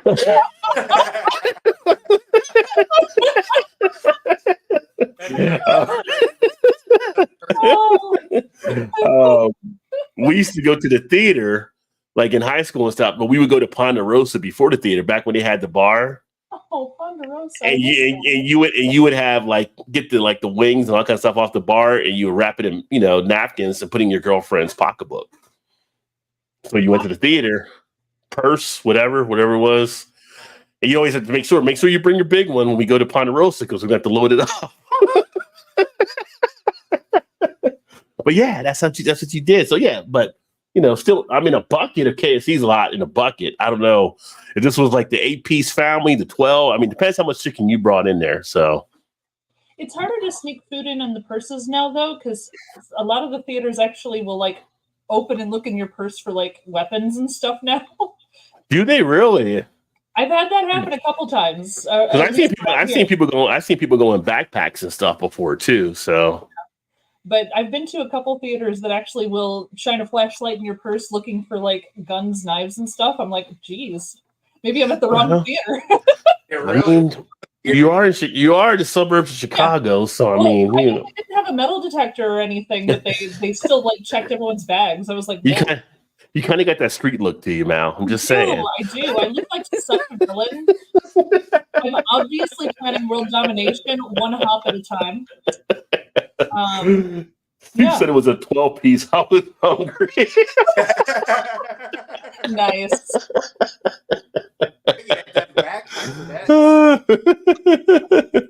Raisinets hit different in the movie theaters too. Well, there you go. I mean, so speaking of movies, I don't know if I told y'all last week, I finally went back to the movie and I saw Wolverine and Deadpool.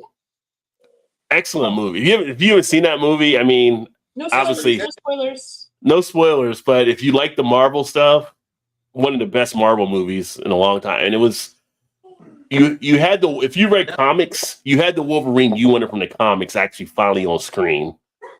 And him and Hugh Jackman and Ryan Reynolds together was just awesome. How they actually had like that little camaraderie that took place.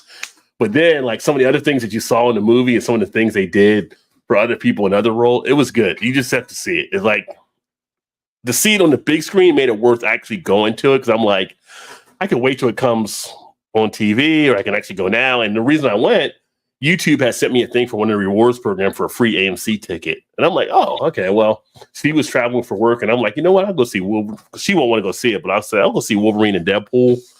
So glad I did. And it was a 2-hour movie, unlike some of the other Marvel where you're in there for 3 hours. So a little bit more time sensitive too, where you weren't being buried under stuff. But you have to watch the movie and you have to watch through the credits because the credits are pretty cool. How they go back through the whole time of like scenes and stuff when Hugh Jackman was early Wolverine and when Ryan Reynolds came on board. It's just like, it's pretty cool how they actually tell the whole story and stuff. So nice. Definitely one of the great movie to go see. I can see why it's done so well at the theater.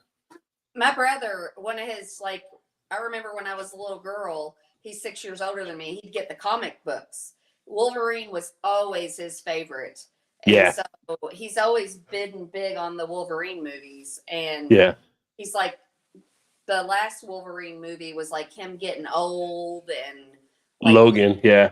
Yeah. Kind of losing his powers and stuff. And so when I was supposed to go see that movie with him at the theater and all those. overslept. And I was a big disappointment because I overslept, but but did he see it?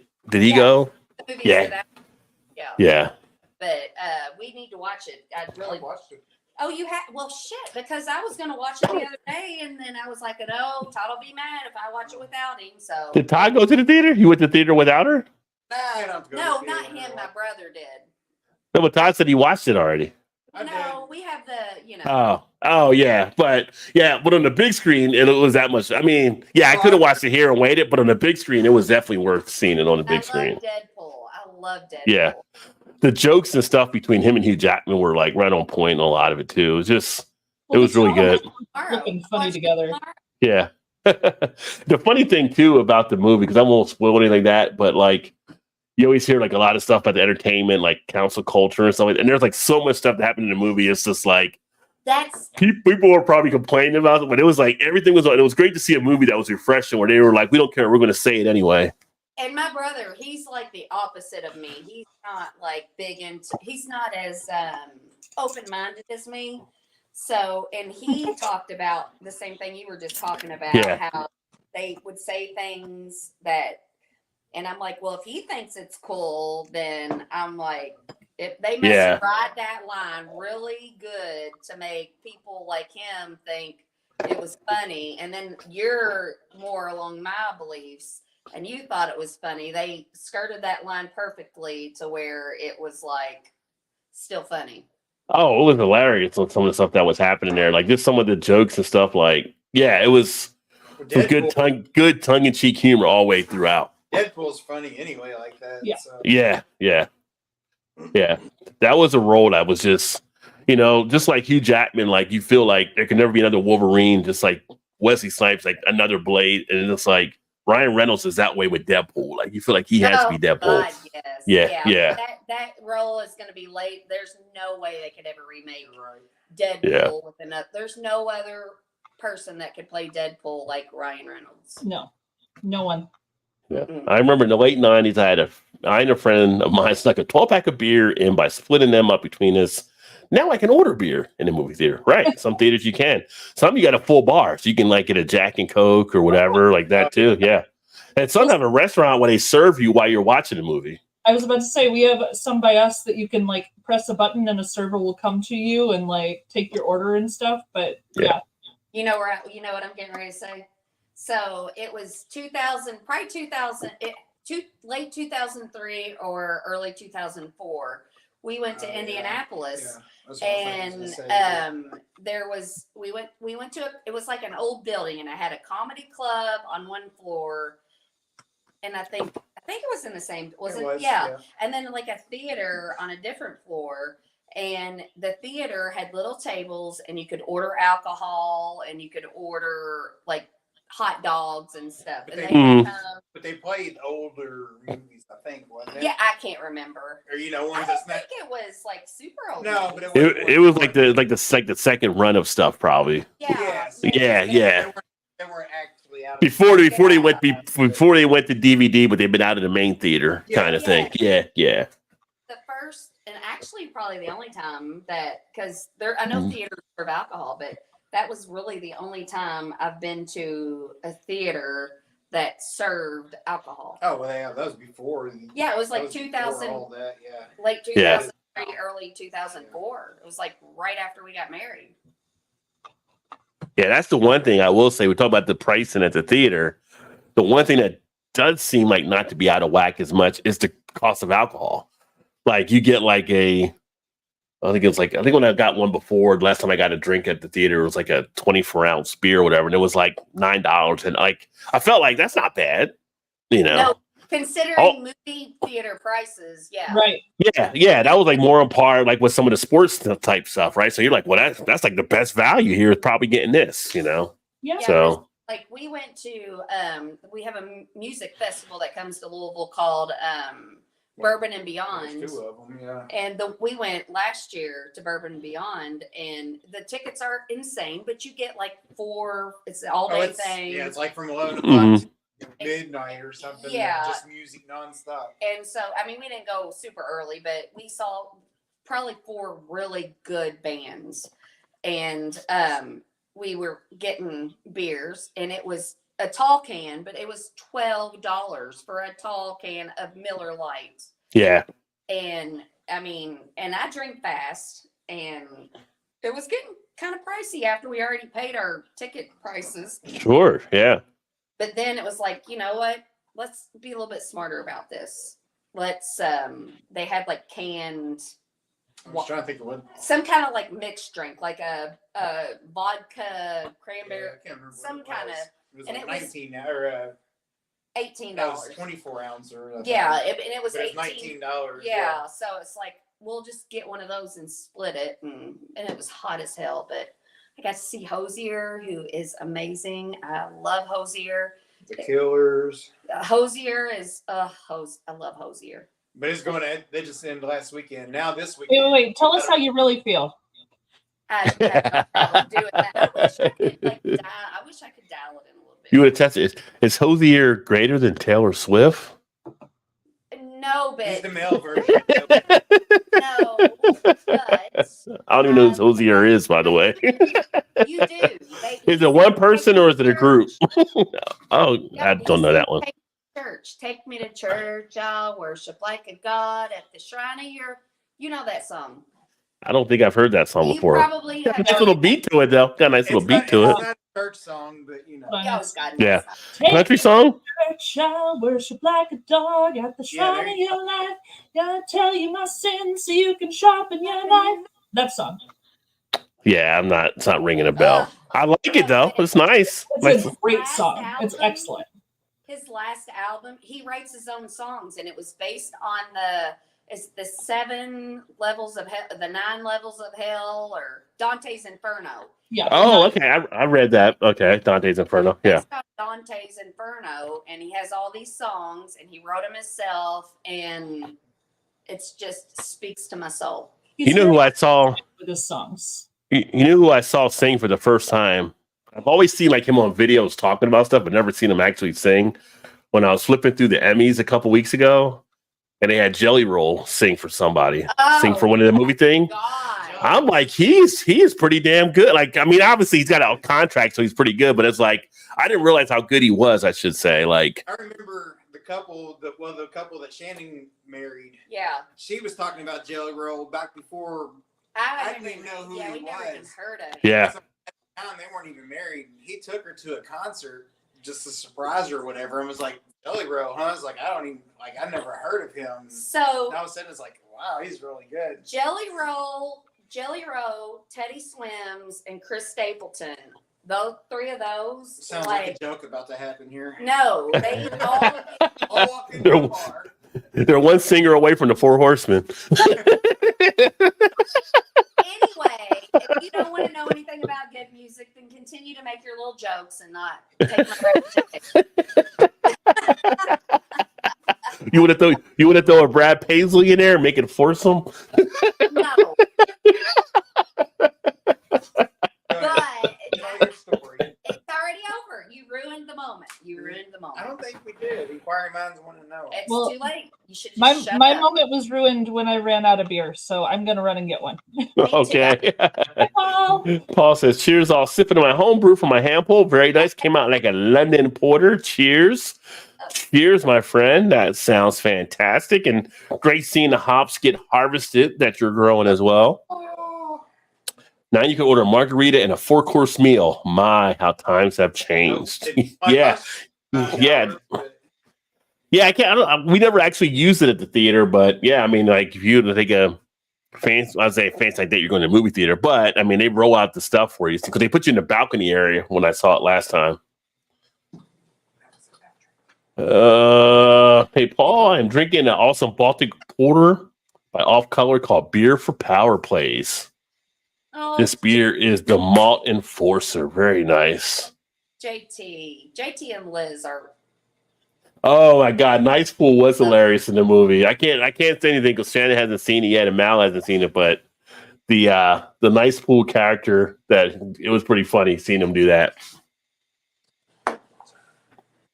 Yeah, we had $2 theater back in the day, right before they came out on VHS. They hit there. Yeah, we did too. I think it was like Regal Cinemas that would do that for a point. Yeah, we had so in our little town. Well, we're in Sellersburg, Indiana, right across from Louisville, Kentucky, and we had back in the day when we were young, we had Green Tree 4, which was 4 movie screens, and then they built a bigger one, and then they made Green Tree 4 into a dollar theater. And so instead of paying $7, you could go to Green Tree 4 and see some a little bit older movies. But then that went downhill, and then they just started playing like horror movies and stuff. And then Oh, yeah, that's right. Yeah. the floor was always so sticky. It was like, Oh yeah, I hate those kind of theaters. And Yeah. I mean, like, is this underground like naughty movies after midnight? I mean, here? it might have been after a PD party. You never know. P. Diddy could have been getting down there, and now you're, No, the that aftermath. was slick floor. Yeah, we would have been sliding around, but At some point, it may have dried up. Oh my god. possibility. Oh, You know, inflation made me quit. Go ahead. No, I just realized what I was going to say, and it's not nice. I mean, it's Well, share- not, it's too nice. It's too nice. Yeah. So Now even more curious. no, but see now I'm judging myself for getting ready for almost saying it because I'm like I was gonna kind of defend him, but then I'm like Shannon, no, he's You can't defend a man with 1,000 baby oil Yes. bottles. So if I'm judging I'm angry at myself for even thinking like making an. I told you. I told you could have been his attorney last week. Well, I could have, and then I would have been like. You'd have been so conflicted. You'd have been so conflicted after a point. The baby oil. I could defend the baby oil, but I couldn't defend anything after that. Yeah. Oh, inflation made me quit drinking. Oh, just kidding. Inflation has made some people cut back from craft going back to macro. I know that for sure. Oh, yes, JT. Back at you, Liz Shannon. and Liz. Absolutely. Aubrey said the Peep Show 10 Cinema. Yes. I think Pee Wee Herman Cinema there. Yeah, we got RS in the house. Cheers, my friend. Papa. So we've had mom and pops on tonight. That's cool. No, right? Yeah, becoming a family. I'm becoming a household name with the family. I'm about a year or two away from Thanksgiving dinner with Mal and Chew and RS and everybody. You are always welcome to Thanksgiving dinner with us. Are you Oh, kidding? thank you. Like anytime. Oh my gosh, Thanksgiving, Easter, Christmas, whatever you want, babe. You come. I got you. You'll have a very full belly, I'll tell you. Your video with Chase. I loved your video with Chase. Yeah, that was good. Oh, the spotlight that we did on Tuesday. That was fun. Yeah, it was a great time to just, that's what it's all about. So as I go through the whole thing, I watched it at work. I have my AirPods in and I watch it because I love on my iPad. You can like do things and then put YouTube right down in the corner. Yeah. Mhm. And I haven't got to the last like 10-15 minutes of it, but I watched the whole thing, listened to the whole thing. Yeah, I listened to it at work today. Well, thanks. Well, that's what I like when people play it back like it's a podcast. Because I put it on the podcast channel and do other stuff like Yeah. just a nice conversation. And we actually finished that and we talked probably for another couple hours afterwards and just had some good combo stuff. And then I was showing him how to do things on YouTube and things like that. We had a great time. So it was a blast. So And he's a good guy. He's so stoked about us coming down there next year. we are so stoked about Oh, going heck down yeah. there. Yeah, Like, yeah. He was feeling bad. He's like, the 2 breweries I was going to take you guys to, now they're closing. I was like, hey, you still got a lot of great stuff there. Don't worry about it. You're good. But didn't he say he was going to get some beers from the one? Yeah, the one place will be closing. He said if anybody wanted to get orders in, he can get them and hold them until next year because I think they do a lot of barrel aged stuff too. So, And don't you feel like Chase would like? I feel like he's so excited. Like I feel like he's such a giver that he's like Oh yeah. so Yes, excited about 100%. sharing everything with us. Yes. And Yeah. I'm just like, and that we just love Chase, and it's just like, but and I'm. yeah, I mean, you can even see when I talked to him, how heartfelt he got again talking about his speech that he had. Oh, yeah. Yeah. And it's hard to find and I don't know his life story or what he's been through, but Mhm. no, but I don't just the impression just the energy I feel, which it's just based on me because he's never told me anything. Maybe he's not had the most simple life. I feel like he's probably been through some shit, but he's still such a genuine person. Very That genuine, is very my kind, thing. very giving. Yes, that's what I get from him is he's just so he doesn't know how to be fake. He doesn't know how to Shannon. not be him. He radiates joy. Yes. He radiates joy. He does. It So- comes off of him in waves. You just feel joy when you're near him. He's And such you an can't awesome help human. And it just rubs off on you. You can't help but feel like just so much better even after just hearing like his laugh. Yeah. So infectious. Well, he's definitely like the forever optimist. So I mean, it's just I've never heard him say like anything negative, like to diss on something or like anything. I've never heard anything negative from him. I feel like if you're having a bad day, just call Chase up and you'd be like, heck yeah, $1 million afterwards. Yeah. Yeah, he's a great. I mean, and then like so we were talking about, he's just like a sponge and just soaks things in. Like he wants to know more and more and more and stuff. So it's just like, it's great. I mean, that's like, I like doing these to get to know everybody like that and everything, and to get them a chance to share stuff out there. And I love having those conversations and just kind of going through and just, I'm an observer at heart anyway, so I like to actually have stuff where I can actually just observe and talk to people and let them feedback. Like I had one of my reps in my day job to actually work with, and we talked for like 25 minutes the other day, and she's just like, I got to say, you're like the best listener I think I've ever had that calls on us, because a lot of people call, they just want to talk. She said, but you're really a great listener. I'm like, I can't find out what you need unless I listen, right? And when I used to train people, I would say, you have one mouth and two ears. There's a reason for that. You guys need to not talk as much and listen more, and then you know how to give an answer to stuff. So, but but Chase was awesome. So I gotta get the other ones planned in, and I get you guys planned in too, since you guys now have a channel as well that you guys get a little more comfortable. I feel like we should be like way farther down the line, because I mean, you know what I mean. But anyway, I was watching some of the videos because I'm getting new into the editing and shit. So every time I'm like, it's a fucking long thing for me to get to the videos, because I got to go to my phone with all the videos and then to edit them and all that stuff. But I came across the video on when we were at the BrewTube thing, and it was the song by Queen that you all were carrying. Oh, Bohemian Rhapsody. Oh my God. I just was watching because I was recording. I wasn't up there, and I was recording. Can't imagine what that looks like right now. But I was looking at each individual that was up there, and I was just like, each one of you guys, I was just like, oh my God, like, why are we so far apart? Like, without earplugs, I think I'd be saying why too. You know what? You know why you know how I know it was such a good group? I wasn't even listening to the singing. I was just taking in the energy of everybody. It was just like such, and that's what I was getting ready to say. Like, yes, we all know each other because of beer, but beer is such a small thing. Yeah. Like, it's just like a tiny part of everything. It's what brought us all together with all these kind humans, and I got goosebumps. Yeah, but I still tell Chase he's got the best thumbnail thus far, because the thumbnail, when it was about we did the Ravinia video, I'm like, if that's not an album cover, that should be an album cover somewhere. That's how good that thumbnail was. So we took in the vault.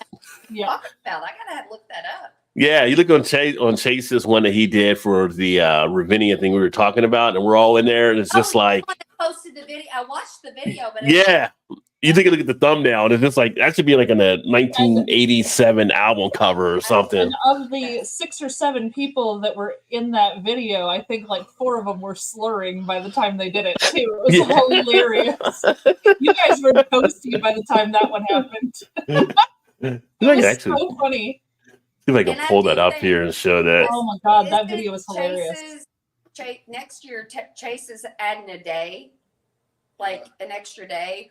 Thursday. I think we need to work up to a week, because then maybe we'll get sick of each other and we won't miss each other so much for the rest of the year. Because I miss everybody so much.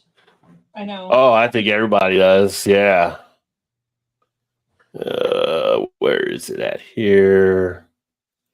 Gotta get the Chase's channel. Like I go hard and heavy through the night, but I missed out on so much because I slept in the next day. Yeah, you did actually. But TK did too.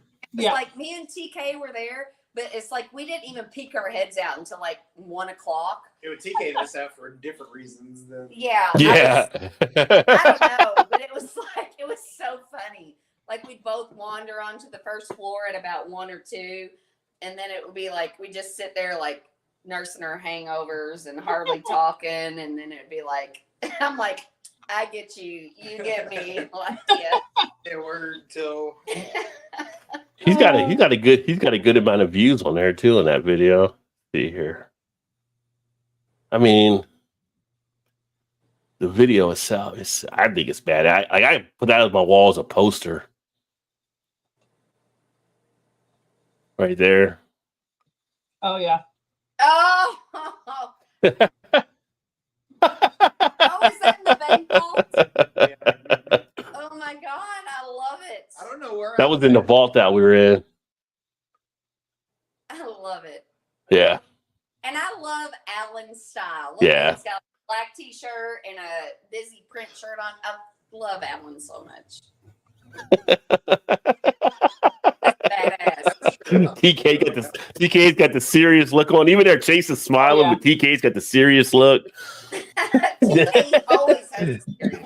Dave does too, though. He kinda has a serious look. Dave's like, what are we about to get into? Like, you know, No, Dave's like, why are you talking? Open the damn beer. No, Brian's like, I'm down. Brian's like, I'm down. So yeah. Yo, what's up, y'all? Rajay Beer Makers in the house. What's up? I don't know where I was at.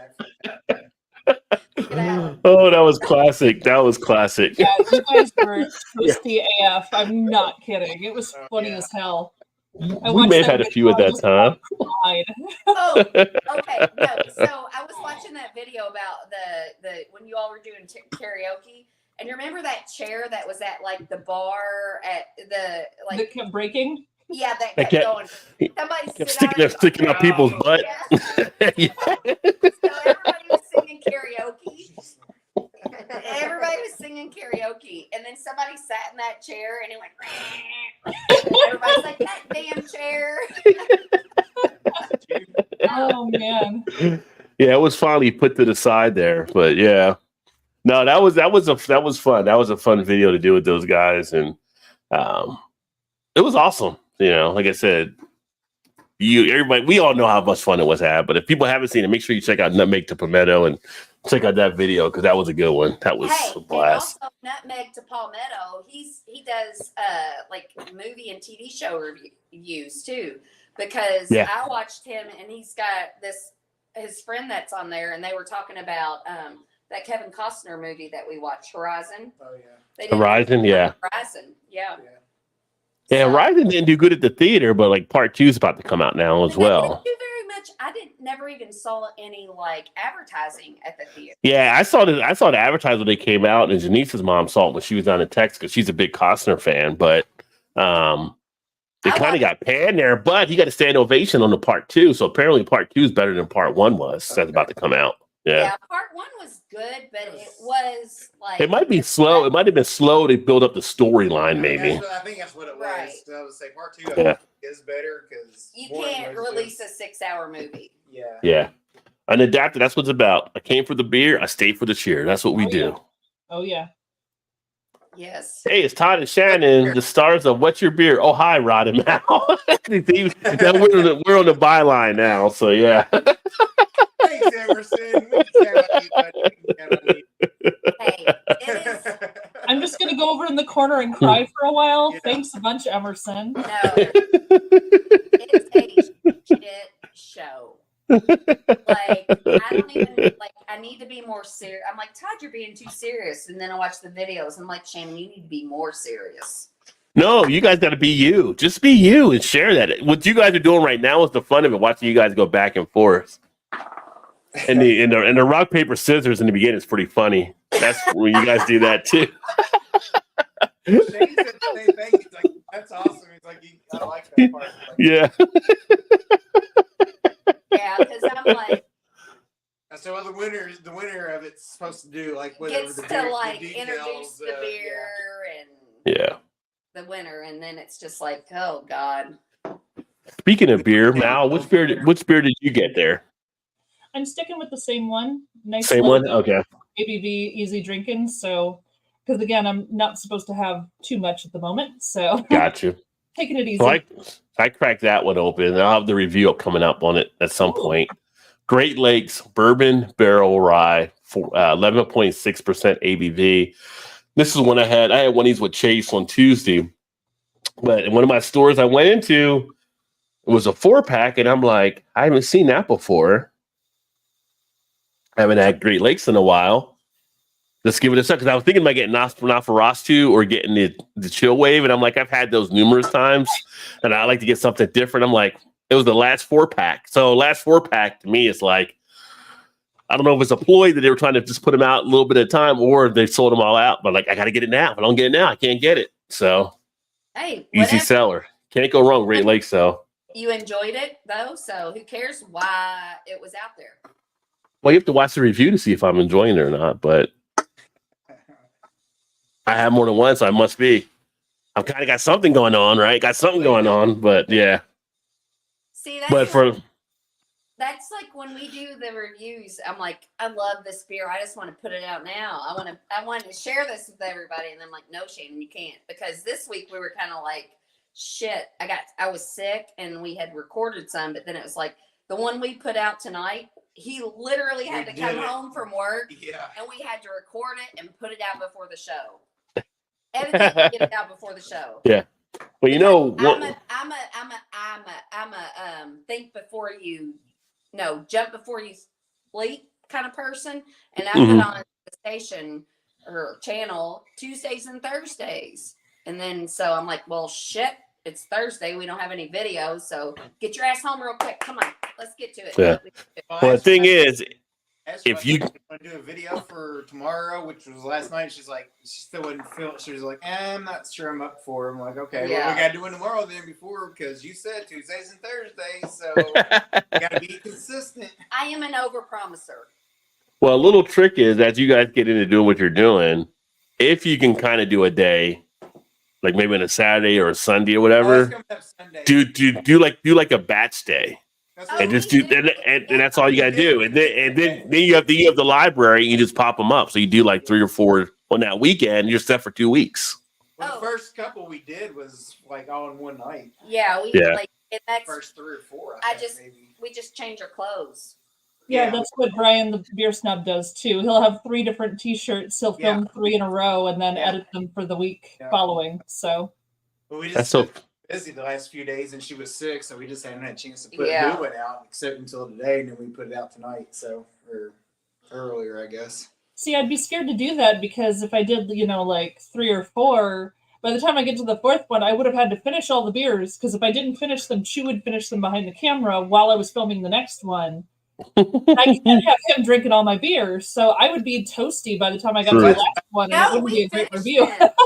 No, but we're also splitting. So we it's only split like half one. a Yeah, beer, we split so. one. Yeah. They're higher ABV. I'm super happy you guys can share nicely. Chew steals my beer. That is a problem. If one of our She was a beer thief. That should be a video for your thing, a series. Chew steals my beer, and do something with him stealing a beer and you looking for beer. That'd be a funny video. If I went back through all of our videos, I could do a mashup of all the times he's stolen my beer and me looking offended, because there's a lot of times he's done it.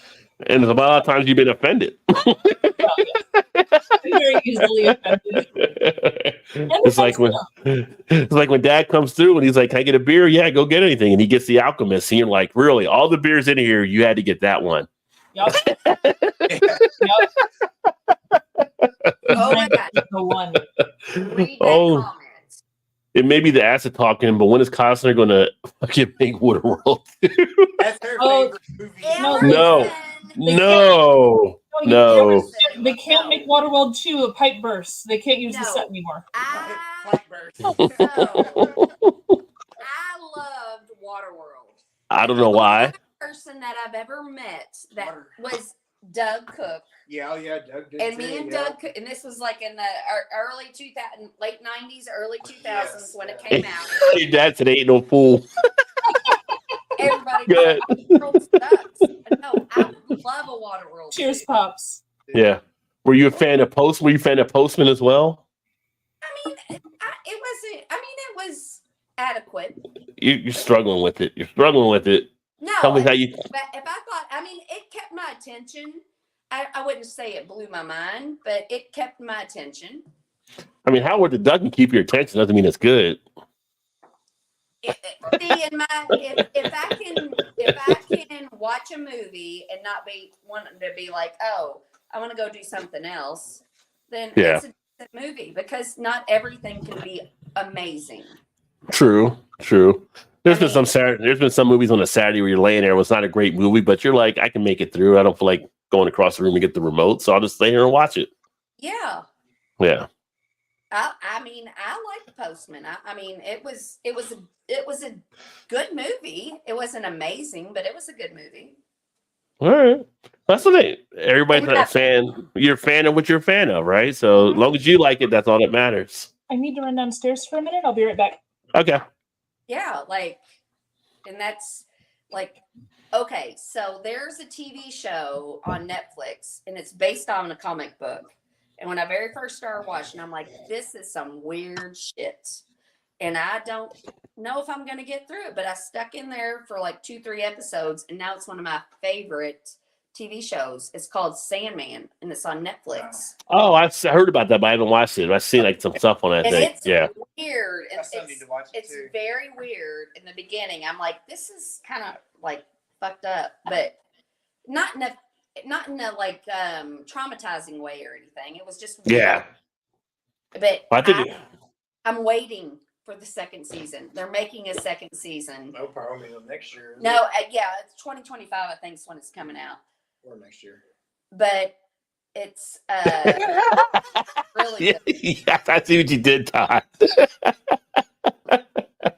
You said 2025. You're like, oh, well, that's or next year. I said, 2025. I was agreeing with you. You just don't listen to me. No, there's actually that one show on Netflix I need to try to catch on to that people are talking about, that Supercell, that people are saying is pretty good. I haven't watched that one. Yeah, but I keep when I scroll or when I'm I see it and I'm like, I always stop, but I don't actually ever push play. Supercell or Super? Yeah. It's like Supercell. Oh, Supercell. I think that's what it is. Did you start watching From, Rod? You need to watch. No, I haven't watched it. I got to get through Industry right now. I'm trying to get through Industry. I stopped watching. New season just came out. So. Oh, Industry's good. It's You don't like it? I like it. She gets sidetracking 2 episodes onto something else. I mean, I like it more because I'm in that kind of industry where we deal with the financial stuff. So for me, it's really just the environment type stuff. The thing that happens to me is back in the day, we had one cable package. We could DVR things and kept everything in order. Now I have all these different streaming things and I had no DVR. So I forget I'm watching something. And then I start looking on all these other different streaming apps. And I don't go to that streaming app where I was watching Industry. And I forgot I even watched it. And then by the time I make it back around to that app, I'm like, well, I've started watching 5 other things. And this isn't on my list anymore. Yeah. I think Industry got overshadowed by Succession. But I think now that Succession's over, people are going to start noticing Industry. Have you watched... what's the one with the Office and they're all, it's not Succession, but I think it starts with an S too, where they're all in the AI thing. And Soup Sale is a great show. The clam chowder episode is bonkers. oh my God, it's so good. Is it on Netflix or Cinemax or it's HBO Max? Okay. And they all work in this little office, and it's a big, huge. You walk out in the halls and it's all yes, white, whatever. And it all looks the same. Hang on, I'll tell you what it is. Then it's one of the people that works in the office is a big wig in the whole company, and it's all secretive or whatever. Yes. Oh yes, and then when they leave the office, that something happens to their brain. And they don't even know they forget everything they. Is it a show? It's a show. TV show. Severance. Severance. Ah. Okay. That is Severance. That is, oh wow, Well, when you- wow. Well, it takes an episode 2 to get into it because we started watching What's it. the rating on IMDb? It's like a 8.7.9. Yeah, 8.7. So we started watching it first, and like the first episode or two, we were like, nah, this is not for us. Yeah, boring. And then she came back, she's like, let's give it another try. So we started over again, and it was like, okay, got through the first 2 episodes, and it was like, oh my God, this is so good. It's really good. Yeah. It's different, but it's good. Well, next week is the release. I think it's next week of Salem's Lot that's coming out on Netflix. I'm looking forward to seeing that one. Oh, I want to see what the updated version is going to be like. the actual movie, or is it a series? Series on Netflix, I believe. So I'm curious to see how. No, actually, I think it might be a movie. I think it is. I'm looking on here. It is a movie, but kind of curious to see how that pans out. Because it was classic when it came out before, but it was made for TV. Right. So now that you don't got to make it for TV, can you make it anymore? Good. Yeah. The original one was good. Yeah. But there's just so many different. So I got the Penguin DVR, and I haven't got a chance to watch that yet. I've got time is so limited to try to do everything and sit back and. Not enough time to watch. I got like 80 shows on backlog on IMDb that I want to watch. Yeah. Some of them I actually are watching, but it's like still. It's like and then even when I'm watching them, I'm like doing something else. It seems like typing on the computer or doing something else while I'm trying to watch the show. Like I just sit there and be able to watch the show is so tough nowadays. Got to fit it in. And WinterCon comes back like November. Costner show. What's the name of it? The Costner show. Oh, Yellowstone. Yeah, Yellowstone's back in November, I think. So. I'm like, was so exciting the first 2.5 seasons. Is he going to be in it this year? Yeah, this is. Yeah, he's like his first 8 shows, I think, or his last 8 shows or something. And the last season, like, I'm like wanting something good to happen, and it was just like, this is, and I hate saying things bad about something I previously loved so much, but I'm like, nothing is happening. Well, I think it's just like so many, and then they wait to the last half of the second to the last episode, something happens, and then they pull out all the stops on the very last season. Well, I think what happened was Taylor Sheridan spread himself too thin. Yes, he started did. Yellowstone, and yeah. Other shows, and it's like, oh, well, that was my baby, so whatever. Taking the back seat. I already got my fans drawn in on this one. So. Yeah, because I'm like, and I think he did it right with 18, the one with Tim McGraw and Faith Hill. 1883. He did it good with that one because I was like, I wanted more, but he did a good one season. It was epic, and then he stopped it instead of dragging it out like he's doing with Yellowstone. I mean, yeah. His other series are great. Oh, too, this other one with Mayor of Kingstown. No, and then the 1938 or whatever. Oh, well, that was just a one season thing. Too. Yeah, no, it's coming back out. What that has to do with Yellowstone? Well, no, it's the same series because Yellowstone, and then the other 2 shows were like the years before they settled. But I'm saying it still has to do with Yellowstone. Yeah, but I'm like, that epic love story in that one with the guy that hunts the lions, and then they got separated on the I'm just like, and I'm not sad. I'm not a love story girl, but I'm just like, yeah, I forgot about that one. Well, that's pretty. Well, for those of you in the chat, let us know what you're watching out there too, because I'm always curious to see what people are watching. But yeah. And WinterCon comes back too, I think, right? Or unless it's back already, Stranger Things, I think, for the final season. See, I stopped watching Stranger, but I remember you telling me, and every last season was pretty good. Scrolling, I remember you told me, or you told us here, you were like, It got me, like it, like kind of like pulled at my. Because I stopped for a while, and then got back into it. And then last season was a big payoff with it, made it kind of worth it and stuff. So yeah, I think it depends because like the way they said it, the setting is like my generation basically. So like if you're Gen Xer, like everything they're doing is like set and run those times. So it's like a lot of nostalgia, right? So last season was so good, all the nostalgia they kind of threw at you with that show. Have you watched The Umbrella Academy? I couldn't get through really the first episode. That was about it. I got kind of like, I just want. You need to stick it out. It's really good. But I heard people were disappointed at the end or whatever or something, like the way it ended. So. Well, I've not like watched the whole next season. Yeah. But like this is Rod. Everybody disappoints everybody. It's about the journey. Nobody likes everything, right? Rod, it's about the journey, not the destination. I remember when The Sopranos ended, how many pissed off some people were.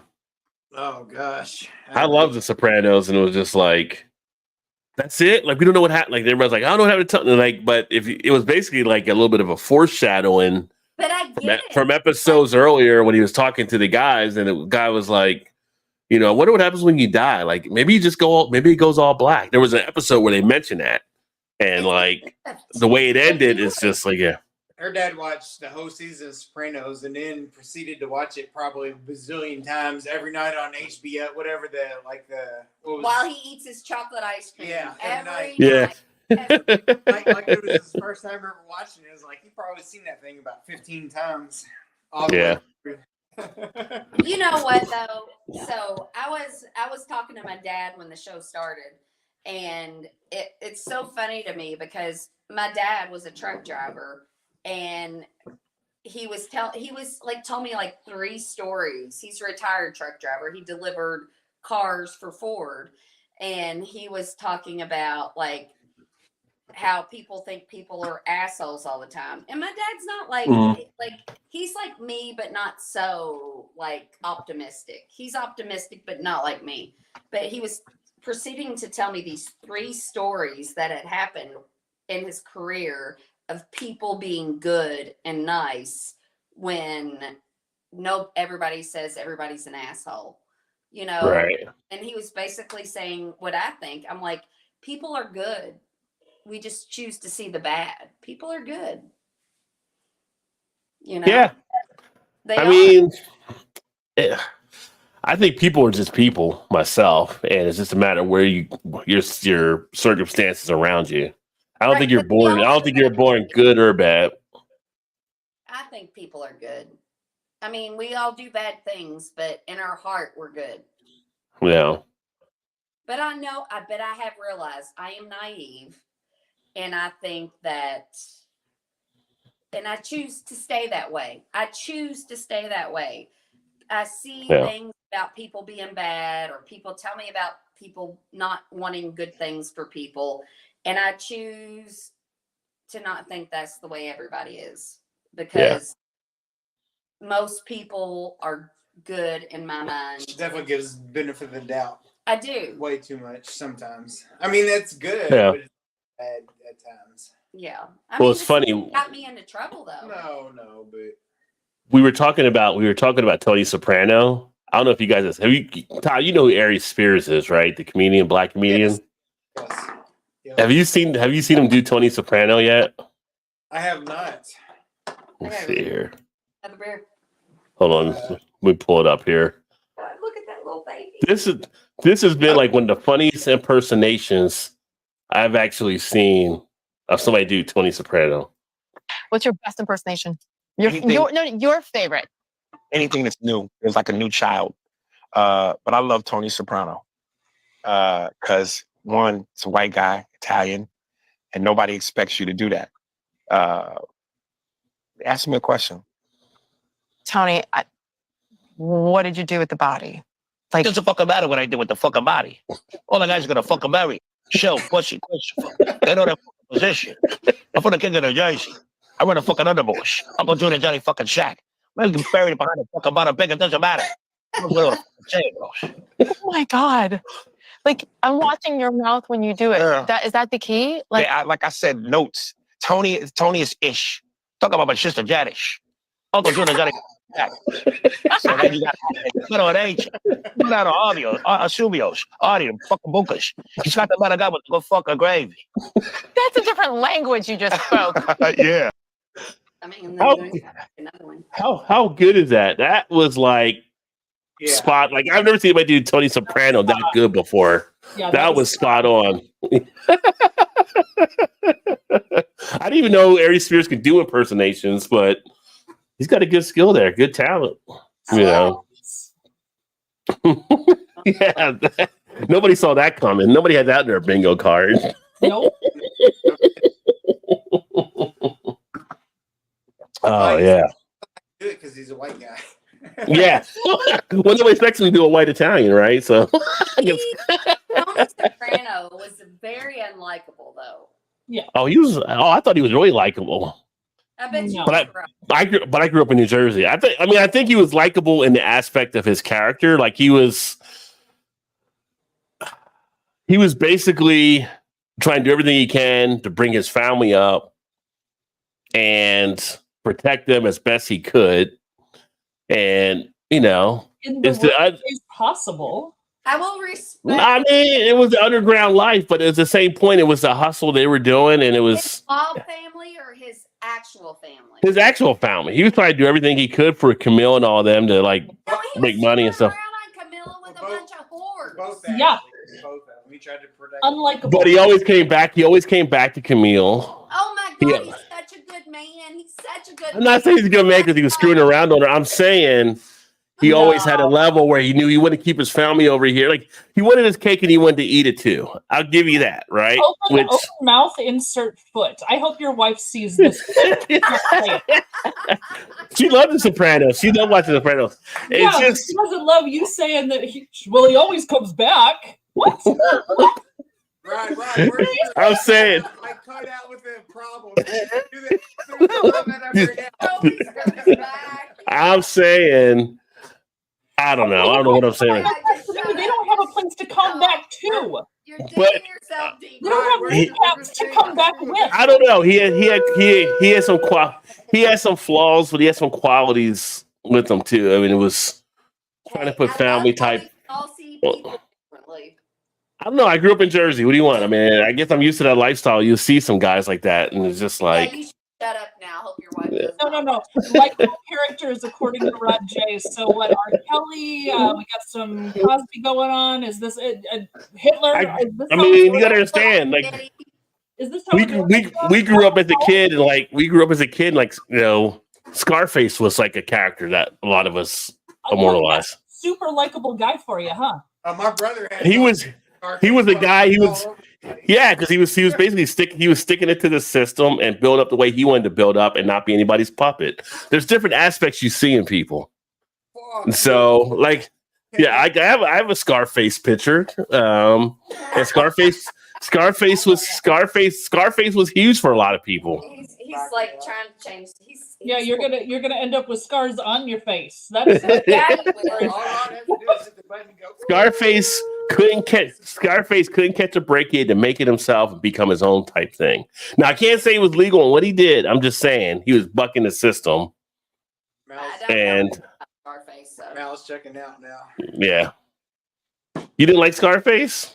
You like Scarface? You just Did he like stick around on his wife too? It'd be I he liked didn't. the movie. He didn't have a wife. He didn't have a wife. I liked the movie, but he wasn't likable. He took the wife. He took the wife from the guy that was a kingpin that he was under.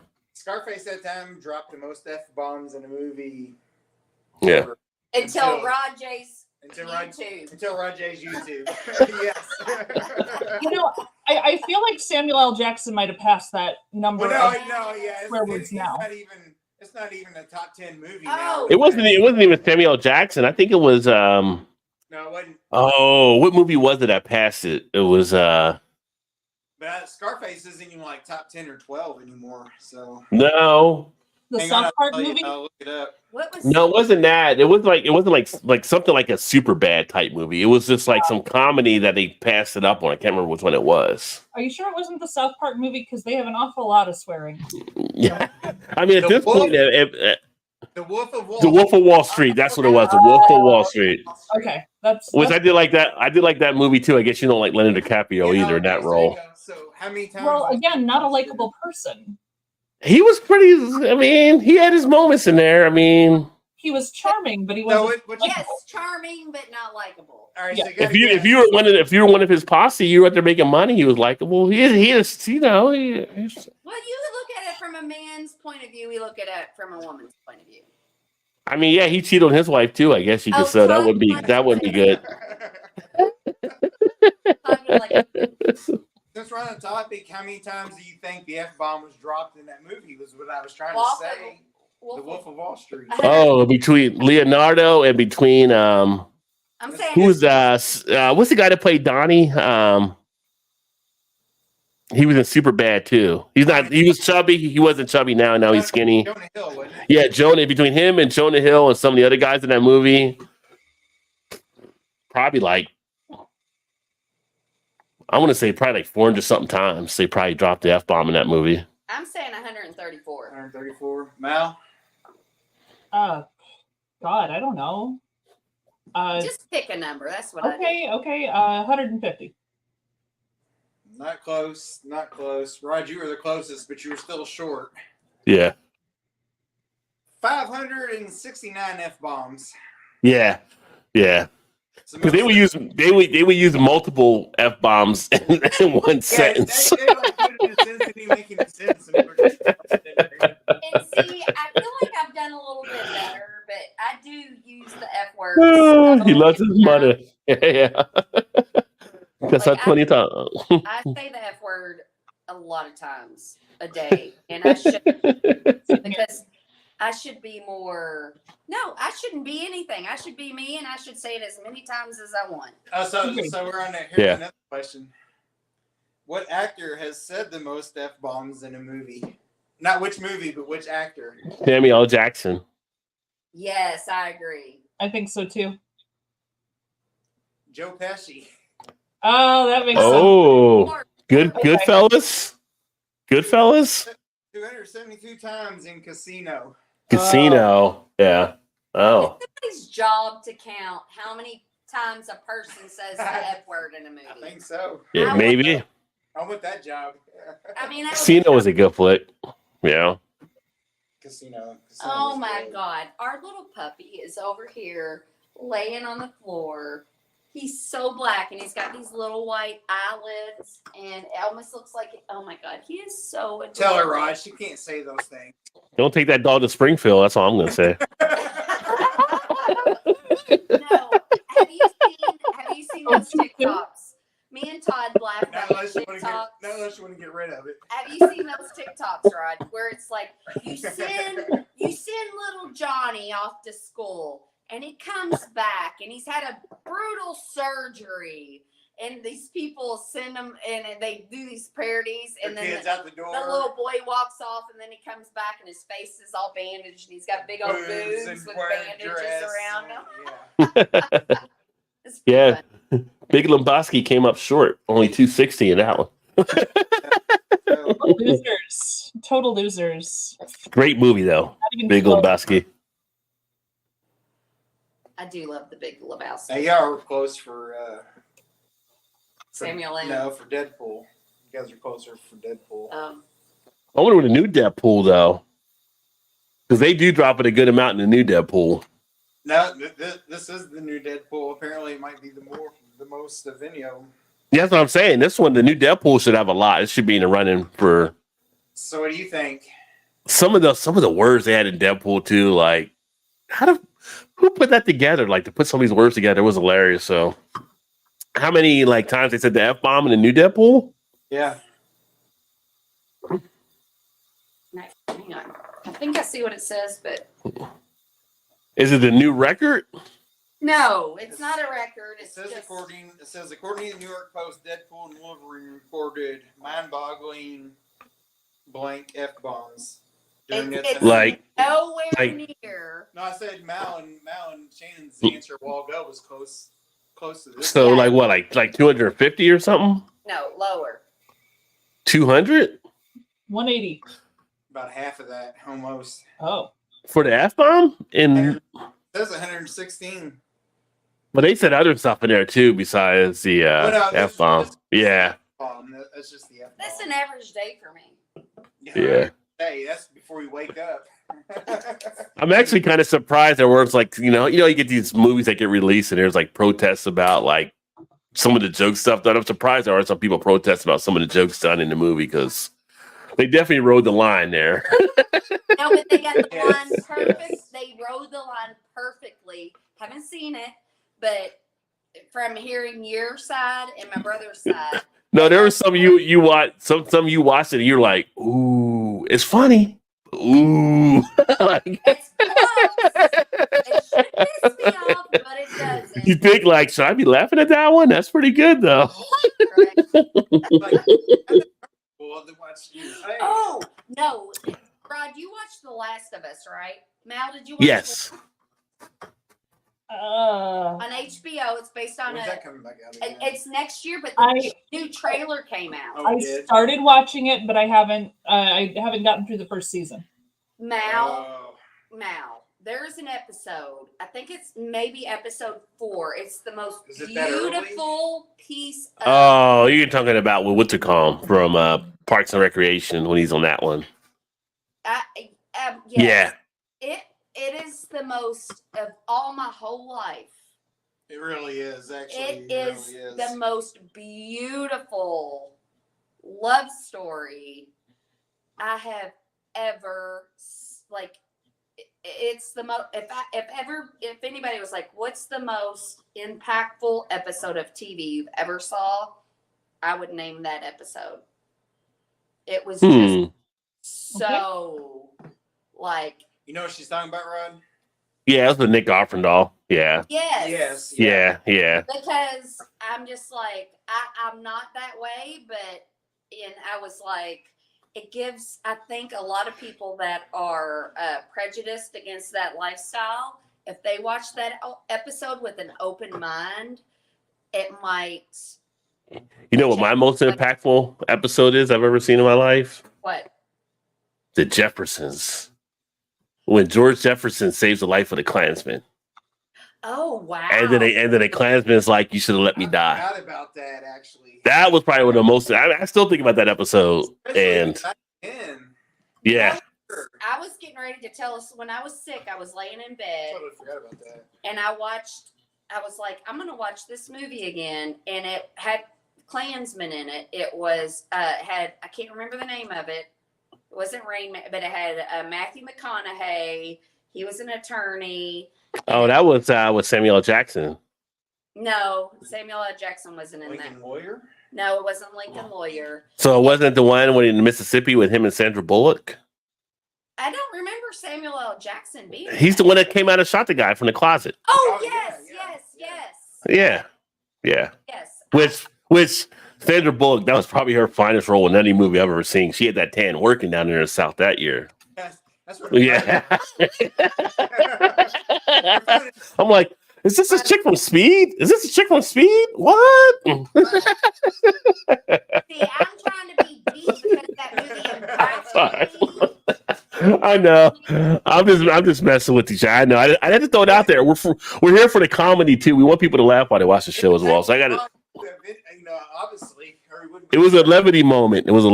But go ahead. No, but I watched that it impacted movie. him way more than that. Yes, so, and that yeah. movie is from like 90s or early 2000s. And I was like, you know what? I'm gonna I was laying in bed and sick, and I'm like scrolling. I'm like, I haven't watched that movie in forever. And I watched it, and oh my! And I'm like, that fucking Ku Klux Klan. I'm like, oh, you're all bad, but you got a big wear of fucking hood over there. Yeah. I'm like That movie had like a To Kill a Mockingbird like feel to it. Yeah. You know, that's one of those kind of movies like that. But you know what I was going to say earlier, because we were talking something about books at one point. I posted a thing. I don't know if you guys saw it on my Facebook. There's towns that are actually banned in Charlotte's Web.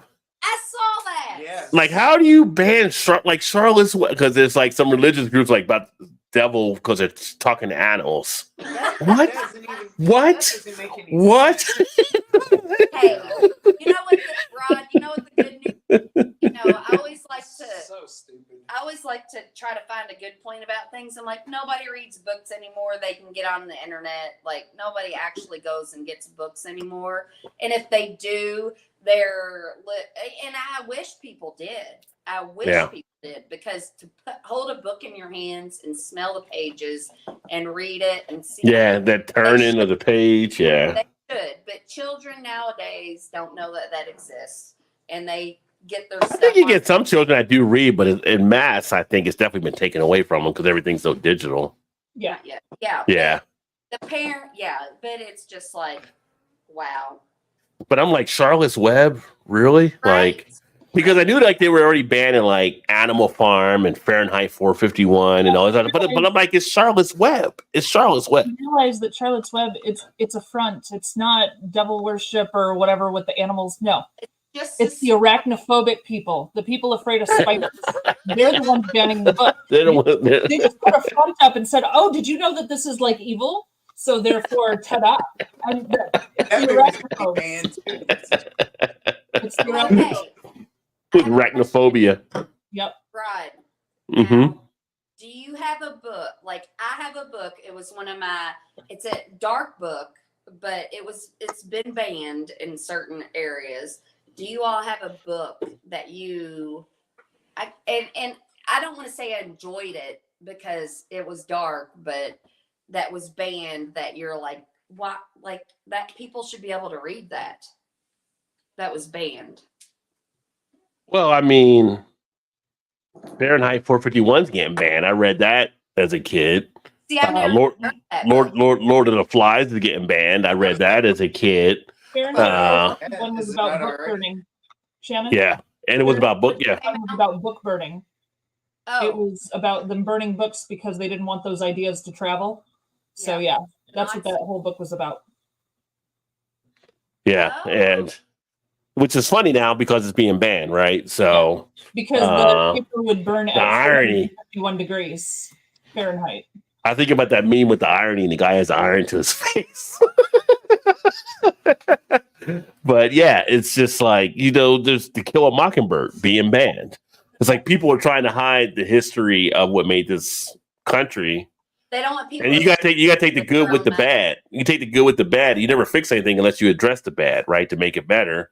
But people are just trying to ignore what happened or cover it up or whatever. So yeah. So mine would be Snow Falling on Cedars, and it was about a Japanese family that was put into an internment camp after Pearl Harbor.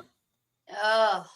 And Yeah. that one was intense. But the Boy in the Striped Pajamas, it gets banned too because people don't Mhm. think that the Holocaust happened. And That Yeah, movie, yeah. that movie right there, The Boy in the Striped Pajamas, is the most traumatic movie I have watched in my entire life. Yeah. and then I also have a book that's a collection of screenplays, not screenplays, but scripts that Rod Serling wrote for Twilight Zone. Yeah. Oh So, yeah. like the episodes, but some of those episodes were banned. So I have a bunch of those stories where they might show the episodes now, but those episodes weren't allowed to be shown for a really long time. So I have that too. And he was well ahead of his time. That man was incredible. Yeah. Yeah. Have you all ever heard of the book called Go Ask Alice? Hmm Mm-hmm. I've heard of it. I haven't read it. I read that book when I was like in the 5th grade, and it was about this. She was probably like 14 or 15, and it was her diary, and she got out on the street, got on drugs, did prostitution, and it was just her diary of everything when she was going through all that, and that one got banned. But Yep. when my daughter got old enough, I mean, she was probably, I don't know, 13. I was like, you should read this book, because I'm like, hey, everybody's life isn't as, like, not that our life is amazing, because it's not. We have our good days and our bad days. But I'm like, we need to know what happens outside of our bubble, Yeah. But yeah, Go Ask Alice. That was, and I read that, like I said, in the 5th grade, and I still remember it. Oh, and the Virgin Suicides. That was another one. Oh, yeah. I watched. Oh yeah. Yeah. Yeah. Yeah. I think I watched. Is that a movie? Yeah. I watched I that. movie. believe they made it into a movie, yeah. Yeah. In like the So- 70s or something. So I'm looking at a list of the top 100 banned books, and this is from 2010 to 2019. So it's a little Okay. dated on there. But on the list, you have And Tango Makes Three by Justin Richardson and Peter Oh. Parnell. That is a picture book of two penguins that are male penguins that were at a actual zoo, and the penguins didn't have mates, and like they gave the two Oh, they male got penguins gay- a little they were baby gay? penguin, and like Oh. they raised it as two males, and then they wrote a picture book about it, and that's banned because it's gay marriage raising a Wow. child. But I sold a hell of a lot of that picture book when I was a manager at Barnes & Noble. I sold a shit ton of that book. Yeah, 50 Shades of Grey. You have the Hunger. Yeah, you have the Hunger Games, which great Those- movie run that it had, but the Where book's are been they banned. banned? Where are they banned at? This is let me see here. ALA's Office for Intellectual Freedom. It's from different libraries. Compile a list of challenged books in order to inform the public about censorship efforts that affect libraries and schools. This list includes 100 most frequently challenged books of the decade 2010 to Okay. 2019. So various libraries across the country where people were banning these books. To Kill a Mockingbird obviously was on the list as well. I've never, yeah. Yeah, that's a pretty intense one. But I mean, it's part of the history. They don't want to talk about it there. Of Mice and Men, which a lot of us probably read too back in the day. Happy Night. I've read No. both of those like 2 or 3 times. What about 12 Yeah. Angry Shannon, you wouldn't like Of Mice and Men. You would No. have been very unhappy with the ending on that one. Yeah. Yeah. Yeah, I'd probably carry it for like 3 weeks. That would be a after. very upsetting book for you, sweetie. The Catcher in the Rye. That's another one that's on the Right. list. Right. I've never read The Color Purple was Oh, on yeah, the of list. what the fuck? That's bullshit. They should not ban that. Right. What about Uh, Angry Men? Is it on the list? which one? 12 Angry Men. I haven't seen it yet. As I'm scrolling down, Okay, yeah.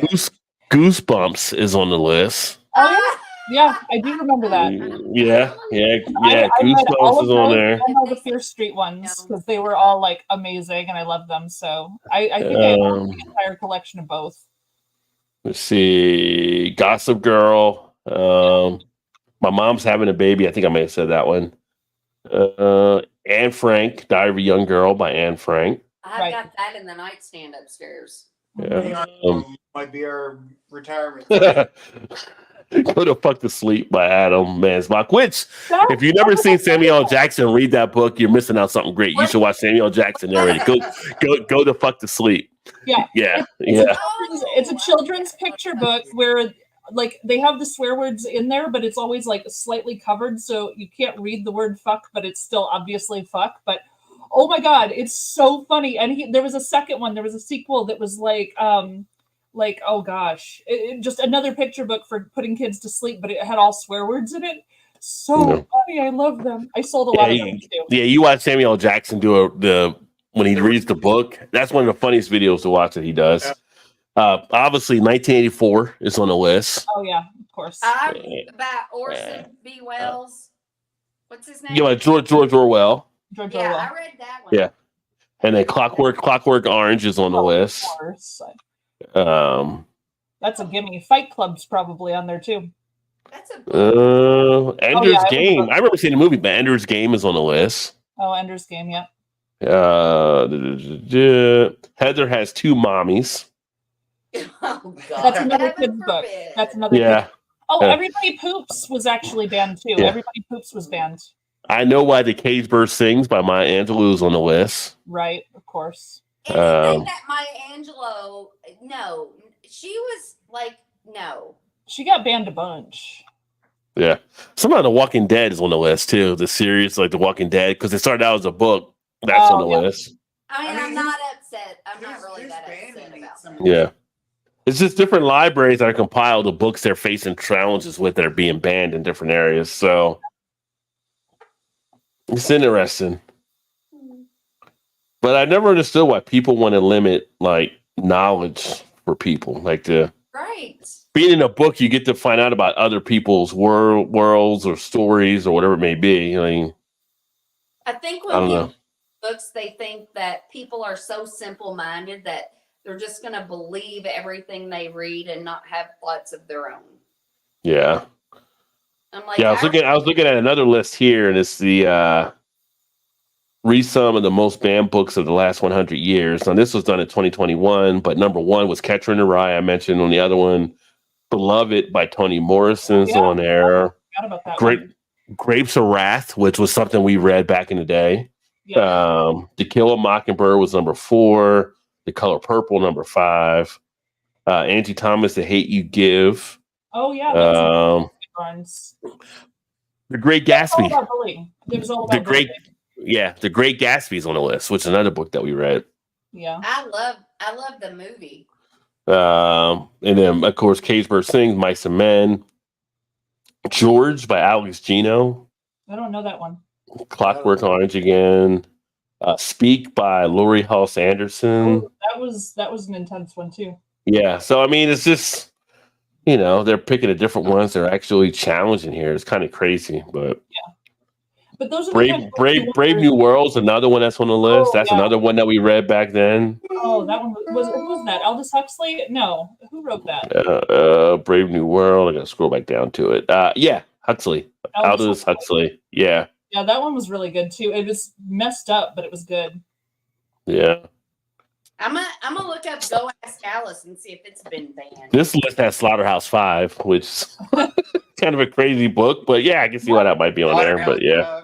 Yeah. Wow.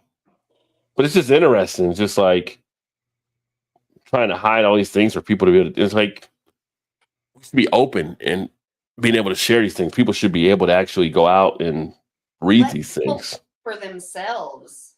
Yeah. People Are you there, God? It's me, Margaret. That's Oh, been what? in some spots. tell. About the girl who got Yeah. her period for the first time, so you can't tell people about periods apparently. Yeah. Was that by Judy Blume? I Yeah, love that was Judy Blume. Yeah. Judy Blume. Yep. Black Boy by Richard Wright. Oh yeah. Yeah. The Joy of Gay Sex by Dr. Charles Silverstein. That was on the list. And I just laugh because The Joy of Sex isn't on the list, but The Joy of Gay Sex is. So. Of course. And I bet if you looked hard enough in the book of The Joy of Sex, you could find gay sex in there. Yeah. And this one has Fahrenheit 451 listed. Mhm. Fat Kid Rules the World was listed here. Some of the other key ones. Rainbow Boys, which I'm sure probably LGBT as well. For sure. Well Talk. Don't remember that one. Mm-mm. The Earth, My Butt, and Other Big Round Things by Carolyn Mackler. Kind of intriguing title. I kind of like that title there. I hope to God that's a picture book. Please make that a picture book. I think That's one of those pop outs. You no. open it up and it pops out at you. Now here's one on the list that we probably all read that was, you think like this is definitely gotta be a literary classic, right? The Adventures of Huck Finn. Oh, of course. But that's on the list too. That's Well, being one that's being banned and stuff. Okay. Tom Sawyer as well. Right. They were both. Yeah. I think it's because people don't want to think that there was ever any racism in the world.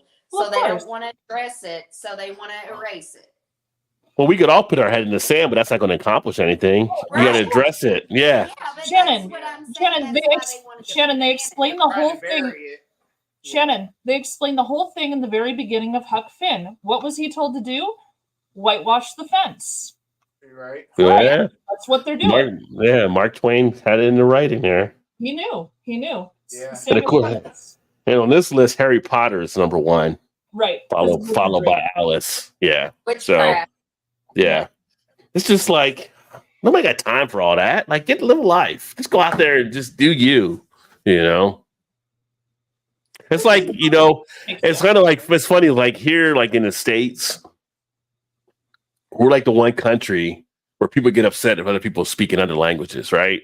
Yeah. Like you go to Yeah. other countries and like, oh, 2 languages, 3 languages, 4 languages. That's like a sign of intelligence. Here it's like, speak English. Speak English. That's what, That's because we're not smart enough. yeah. Right. No, listen, Brian, when you just said speak English, that was with your white accent, wasn't it? Because you sound like a white Yeah, person. speak English.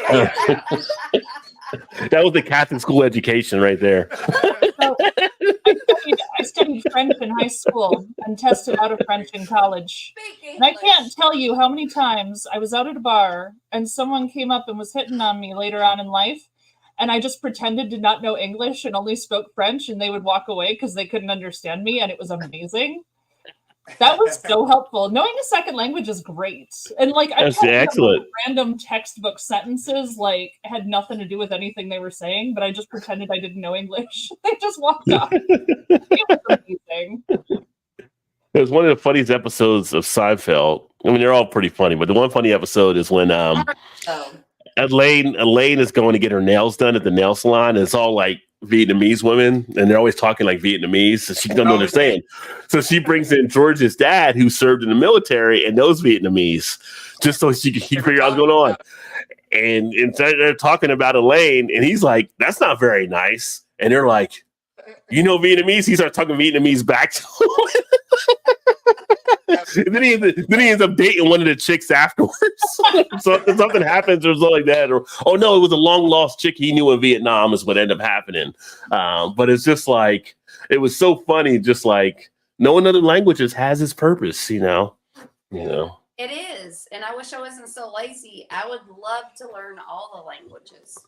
Yes. Unadapted, True Detective season 1 is still, to my opinion, the best season. Although this last season with Jodie Foster and the other actress because both of them were nominated for Emmys, was pretty phenomenal. I think that was probably the second best season that they actually did. But the first one with Woody Harrelson and Matthew McConaughey. That one was good. That one was spot on. What was But the this fourth season? Was it Don Cheadle? was Cheadle the second with Colin, what you call him? Farrell. Yeah, that's the second season I think they watched did. Yeah. And what is the third one? Was Andreas? What's his name? Something. Elvis on. Yeah. Oh, yeah. I I think know he was who the he third is. season. Yeah, he knows who Yeah. he I is. know who he is. She's not watching. Yeah. So. Yeah. I can understand what the powers I can understand why the powers that want to be Fahrenheit 451. Yeah, I mean, yeah. You know, you get rid of that's all. The Book of Eli movie was such a great movie. Oh yeah. With him trying to go through and realizing what he actually had there too, and Braille. why Gary Oldman's character was burning all the books because he didn't want people to be knowledgeable and stuff. Yep. Book of Eli was incredible. Yeah, it was incredible there. Now it was The one of religion. the dystopian ones, which I have trouble with. Yeah, Such a good movie. Oh my god. yeah. Oh, And I thought it was. I mean, I think everybody kind of saw it by now, so I won't say it at the end. But at the end, when Gary Oldman gets the book and he can't read it, that was freaking awesome. yeah. Yeah.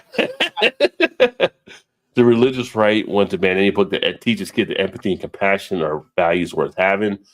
I think there's a lot of it with too where people are trying to escape their past because some of the people in the past that were doing some of that stuff are now like your grandparents and stuff out there now too, right? They didn't want their image to be tarnished. I think there's all kinds of pressures out there. I don't think they're necessarily against empathy and compassion. I think they're against Truth and knowledge.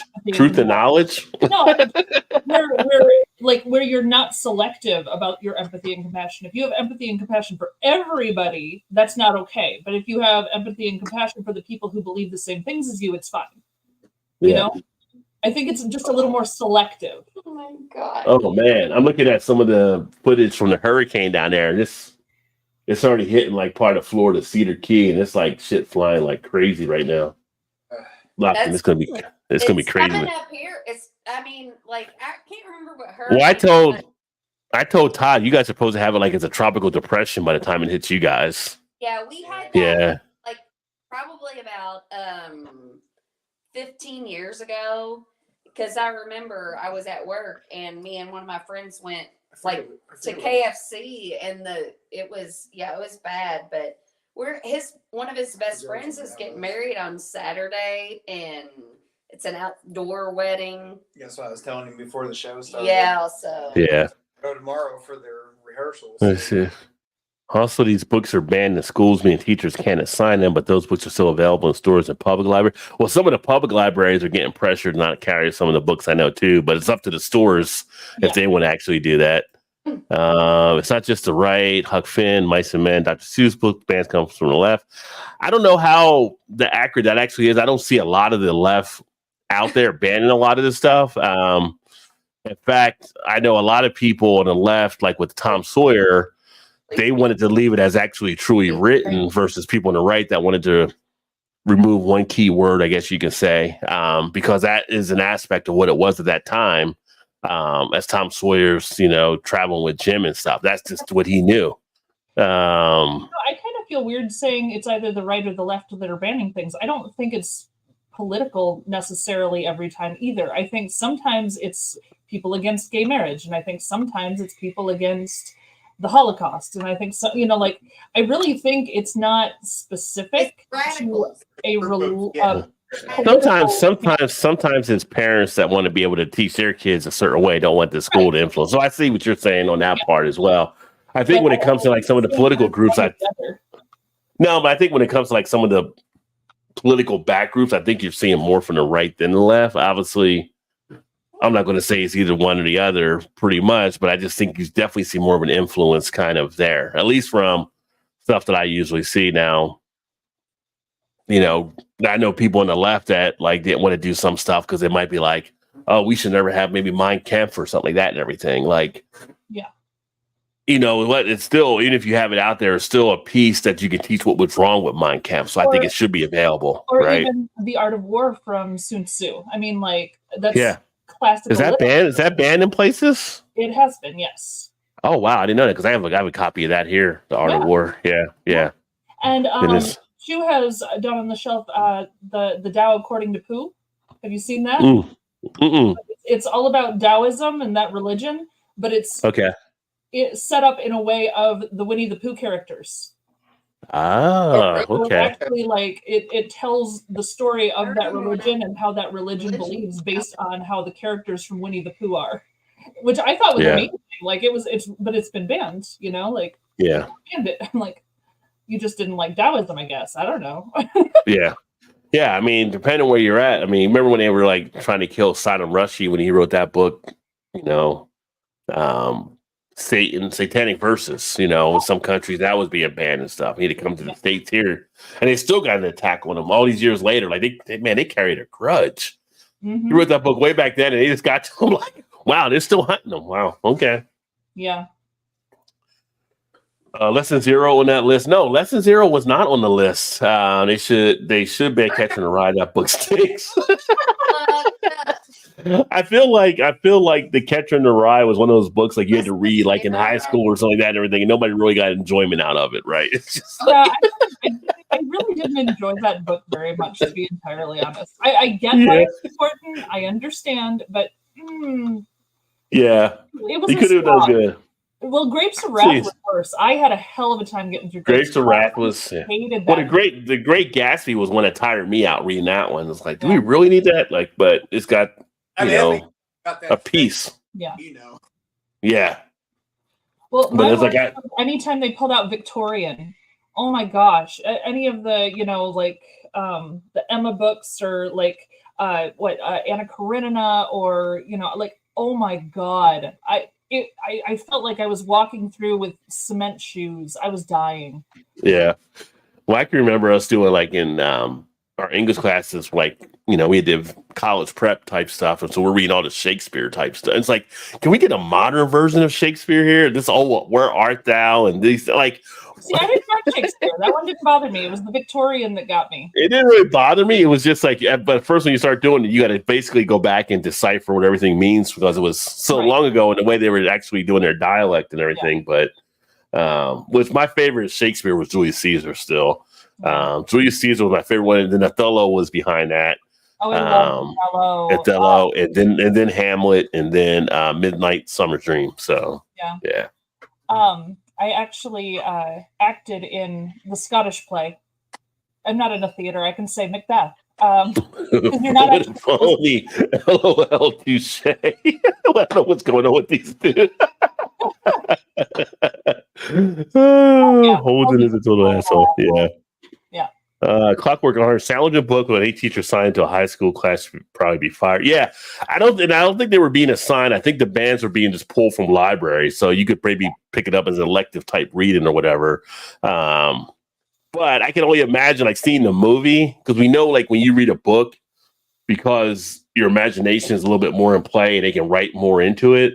Some of the scenes from A Clockwork Orange might have been disturbing for some people to read versus seeing it on TV. Because even on TV or the movies, it was disturbing to actually watch some of the scenes. Well, I mean, with high school, you can't assign books that include rape. I mean, that's just out of the question in general. Yeah. It's just not something you can do, because something like Clockwork Orange, I would put on a college level probably for one of the lit classes or something like that. You know, you definitely got to be more mature mind. Oh, hey, yeah, Peggy, what's going on? Canceled too, by the way.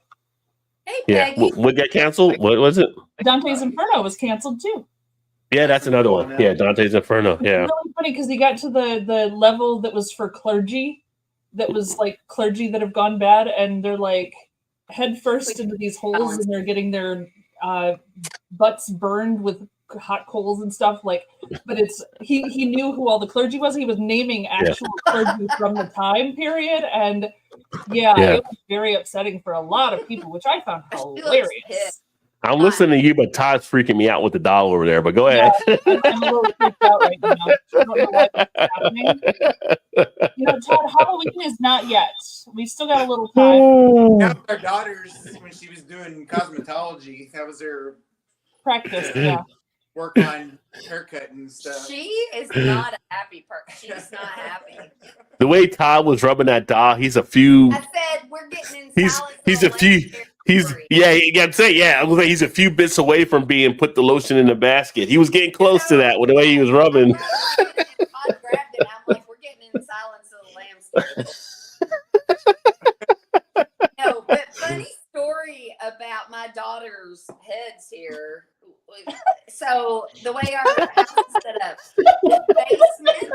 Daughter's heads here. No.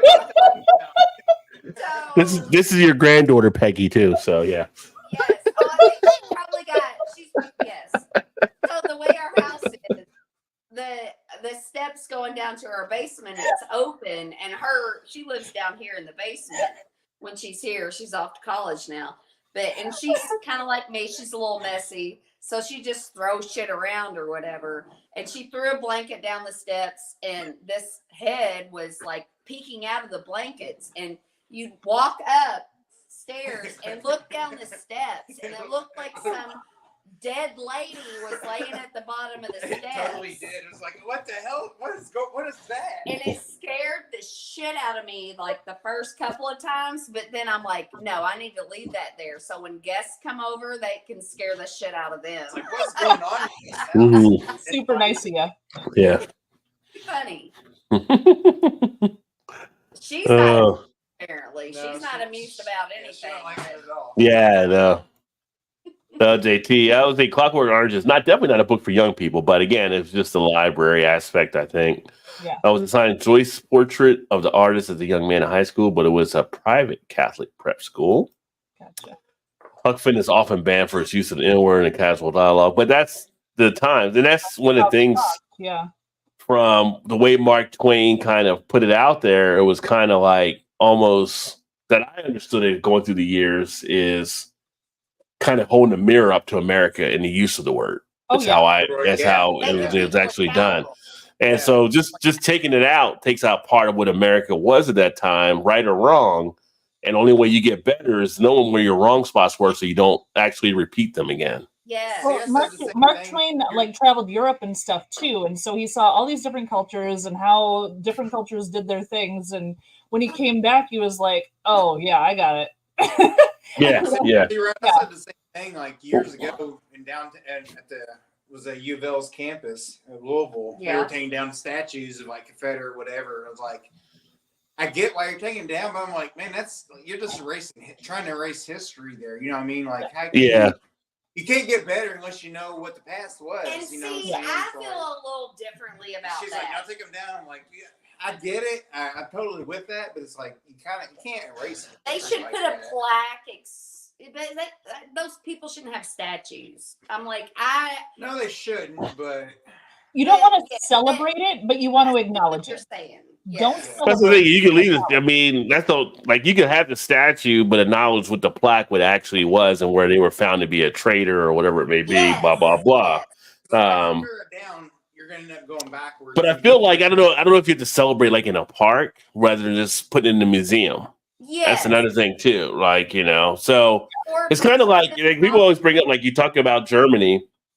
There's Yeah. nothing there about them. There's nothing there for statues for any of the Nazis, right? But you can still learn about the Nazis in Germany through other methods. There's other ways to still tell history without actually having stuff out there where you're doing something like that or memorializing it. Yeah. But it's weird because here in the States, for those mainly in the South where they had like the Confederacy, they have family members that were part of that. So for them, they lose a part of their history when you take it down too. So I can see why they would actually be upset with it, even though they not have the same thinking they have what they had maybe back then. It's still kind of part of their legacy. So it's a weird type thing here in the States. Yeah. Like it or not, I mean, Right. you can't move forward. Or, You know, can't move forget. forward, You can't but- forget what happened. Yeah. It shouldn't be erased, Yeah. but there should be like Should be something explaining it. yes. Yeah. There- Yes, If I you're agree. gonna have I agree. yes. I mean, they were just tearing it down. They were just taking them away. No, and I totally get what you're saying. That's like the Dixie Chicks. So I feel Are like- the I chicks- mean, because here's the thing, like you never hear about like a Grant statue getting taken down, right? But Grant has slaves. You're right. Yeah. So it's kind of like how come that doesn't happen for the northern part as it does for the southern Right. part? And not everybody in the southern part were slave owners. You had to be, rich, wealthy white man really even to afford that type of stuff. So Right. so there are differences that were all part of this whole type of thing, and that's where it kind of gets lost. Where it can't be just a black and white. There's even though Shades of Gray gets banned, there's a lot of shades of gray in play. There's more than Most 50. things There's are more right. than Yeah, 50. there's more than 50, right? Yes. So we shouldn't just act like it never happened. We should be able to like still. Yeah, not left or right, up and down, haves and have-nots, right? Yeah, We should acknowledge it still, but we shouldn't celebrate it. Mhm. right. Yep. Banning books always political. Holocaust denial is political. Being against gay marriage and gay rights is political, etc. Clockwork Orange, written in a weird Russian-inspired dialogue. Alex and his drogues speak. There's no glossary translation, just a strange dialogue to translate yourself. Yeah, I mean, like I said, you said it was a rough read for sure. Well, it's all slang. Here we got Bumming House. Cheers. Todd and Shannon trying to replicate the cover of the Yes album. There you go. I guess with the head, maybe the head on the Yes album, maybe. Mm-hmm. Because Aubrey's asking Chucky doll. It is getting near Halloween, so maybe. No, Todd, we should integrate her into our channel and give her a name and let her have her own opinion. And sometimes you can make her opinion. By comparison. I can Shannon? make her opinion. Yeah. You're gender fluid. Cheers, prescription. Happy Thursday to you, my friend. Do you have a name for the doll, by the way? No, Now it's going to be Pat. a gender fluid name. We should Gender name fluid, her- yeah. Pat from Saturday Night Live. She's hot. Look No, how that's hot too on the nose. You need something that can She's be hot, isn't male or female. That's not true, No. JT. That's I'm JT. Alex. no, Hold on, JT, that's not true. He actually had 2 slaves that were actually on record for him owning when he was actually he let them free like after the war and stuff. So he did have slaves. I've had students, male and female, named Kendall. Go with that one. Well, I'm thinking Alex is a good gender. Oh, you need a Y in there. ALYX. Well, we're not going to get that deep yet. She's just being developed. Let's start with her name is Alex, and then we'll find out if she likes IPAs or stouts. There you go. And then, yeah, I think she needs to lighten up. She just looks a little serious. You could try redrawing the eyebrows. I think that'll help. I think we should. No, I think we need to leave her just the way she is because you know what? They are who they are, and we don't need to. And they are okay. Yes. We don't need to put our Leave as it is. beliefs onto them. And it's perfectly fine to have a resting bitch face. It is. It is. I wish I would be okay with the resting bitch face, but I can't do it. I smile at everybody. Actually, JT, I made a mistake. He had one slave. So it was William Jones. I just double checked that for sure. So he had one that he actually did purchase. But you have one, you're still guilty of having a slave. Right. I mean, does shoe count? It just Does what? Does shoe You count? said the shoe count as one? I think shoe's more of an indenture servant for you. She's a serf.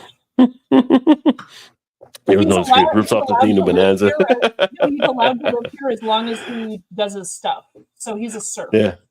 Thank God the Dixie Hummingbirds gospel group active since 1920 hasn't changed their name. Yeah, I mean, you know, you talk about Dixie, like the Dixie Chicks changed their name to just the Chicks. I never really felt like it was offended from it being a Dixie Chicks.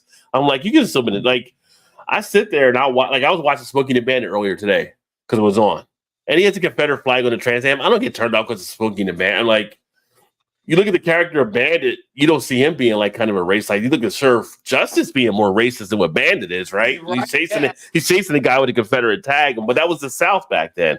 Dukes of Hazzard, you never saw Bo and Luke doing anything, you know, that was kind of that way. So I mean, it's weird. It's weird because there's some people, they see it and they get a big turn off of it being racist. And there's some, if you grew up like in the South, where you're just like, well, that's just part of what the flag was back then in certain tradition. But You know, it's Rob, just like, yes. Like when I watch old movies, I'm like, I feel like it had a different meaning than it does now. Like if I see something old and there's a Confederate flag, it flashes through my mind that I'm like, yeah, that's not okay. But I'm like, it was a different time. it's a different time.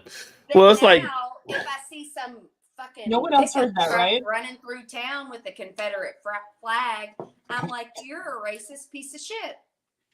well, you joke about like you joke about living in Michigan, right? And Mal knows this. You go up to Michigan, you see Confederate stuff all the time. Yeah, not that much. I see it when we come through. We've seen it when we go up there. I mean, but it's just like, it's like, do they know they were not on that side of the battle back then? But you know, it is what it is. Yeah. Am I really the only one who heard her slip? No? Still, it's like, come on, I guess man. so. I'm the only one, huh? That what? What'd you say, Mal? Am I the only one that heard her slip saying that twice? No? I must What? be the only one. What Well, is that? you left the L out of flag twice, and you said Confederate. Oh, I didn't hear that. Wow. Wow. No, Are you trying to get me banned, Shannon? No, but Say it right, but she didn't say that. no. She started to say the word flag and missed the L, and then had to backtrack. But like No, each she- time I started cracking up, I'm so Did sorry. JT? I see moron right there. She didn't say it right, but she didn't say that. Oh, okay. It Yeah. sounded like Say it that. through the speakers, so But it just she threw me kind for of a did second, and stumble it on made me those. crack up. I'm Yeah. You sorry. said it twice, but you didn't say that twice. Oh So my now I'm going to have the YouTube censors coming after me again. You got to listen to the whole thing. No, it was obviously a slip while you're pronouncing. It was no biggie, but it just made me laugh. I'm so sorry. Oh my god. Flag, you said But it's funny. No. I'm gonna dig He's up like my- Ron Burgundy. Ron Burgundy would never say that word. Ron Burgundy is a man that people, he would never say something like that. Yeah, it's funny you say that, JT, because when I was watching it, I only watched for a little bit because I was working, but that was one of the part of the scenes that I was watching about the Diablo sandwich. So yeah, classic scene there. God, I hope I didn't say that. Yes, it's my favorite group, but they did a lot of heavy lifting in the early years. Yeah. Owner of a Lonely Heart. That was yes. Confederate F&G is the best punk band in Alabama. There you go. Hey, but if I did say it, I'm thinking of a cigarette that they smoke in the UK. Why are you digging? Well, you're just digging more of a hole. Just leave it alone. Just leave it. Just walk away. It's like the body's buried. Just walk away. Just walk away. Hey, and we did review, or I made a cart up of a beer called Shallow Grave from Grimm. It's right here on the top. Grimm. Oh, No, is that there? We do. We This have is a. right here. We have a. It's no Heretic Brewing Company has oh, Heretic's pretty solid. Yeah, Heretic, and it's a porter, and it's called Shallow Grave. And There you if go. you look up the meaning of the beer, they have a whole blurb that's really catchy about a shallow grave. It's basically like you're gonna dig a grave, but you're gonna be drinking, and so you're not gonna get 6 feet in because you're gonna enjoy the beer. So it'll be a shallow grave. there you go.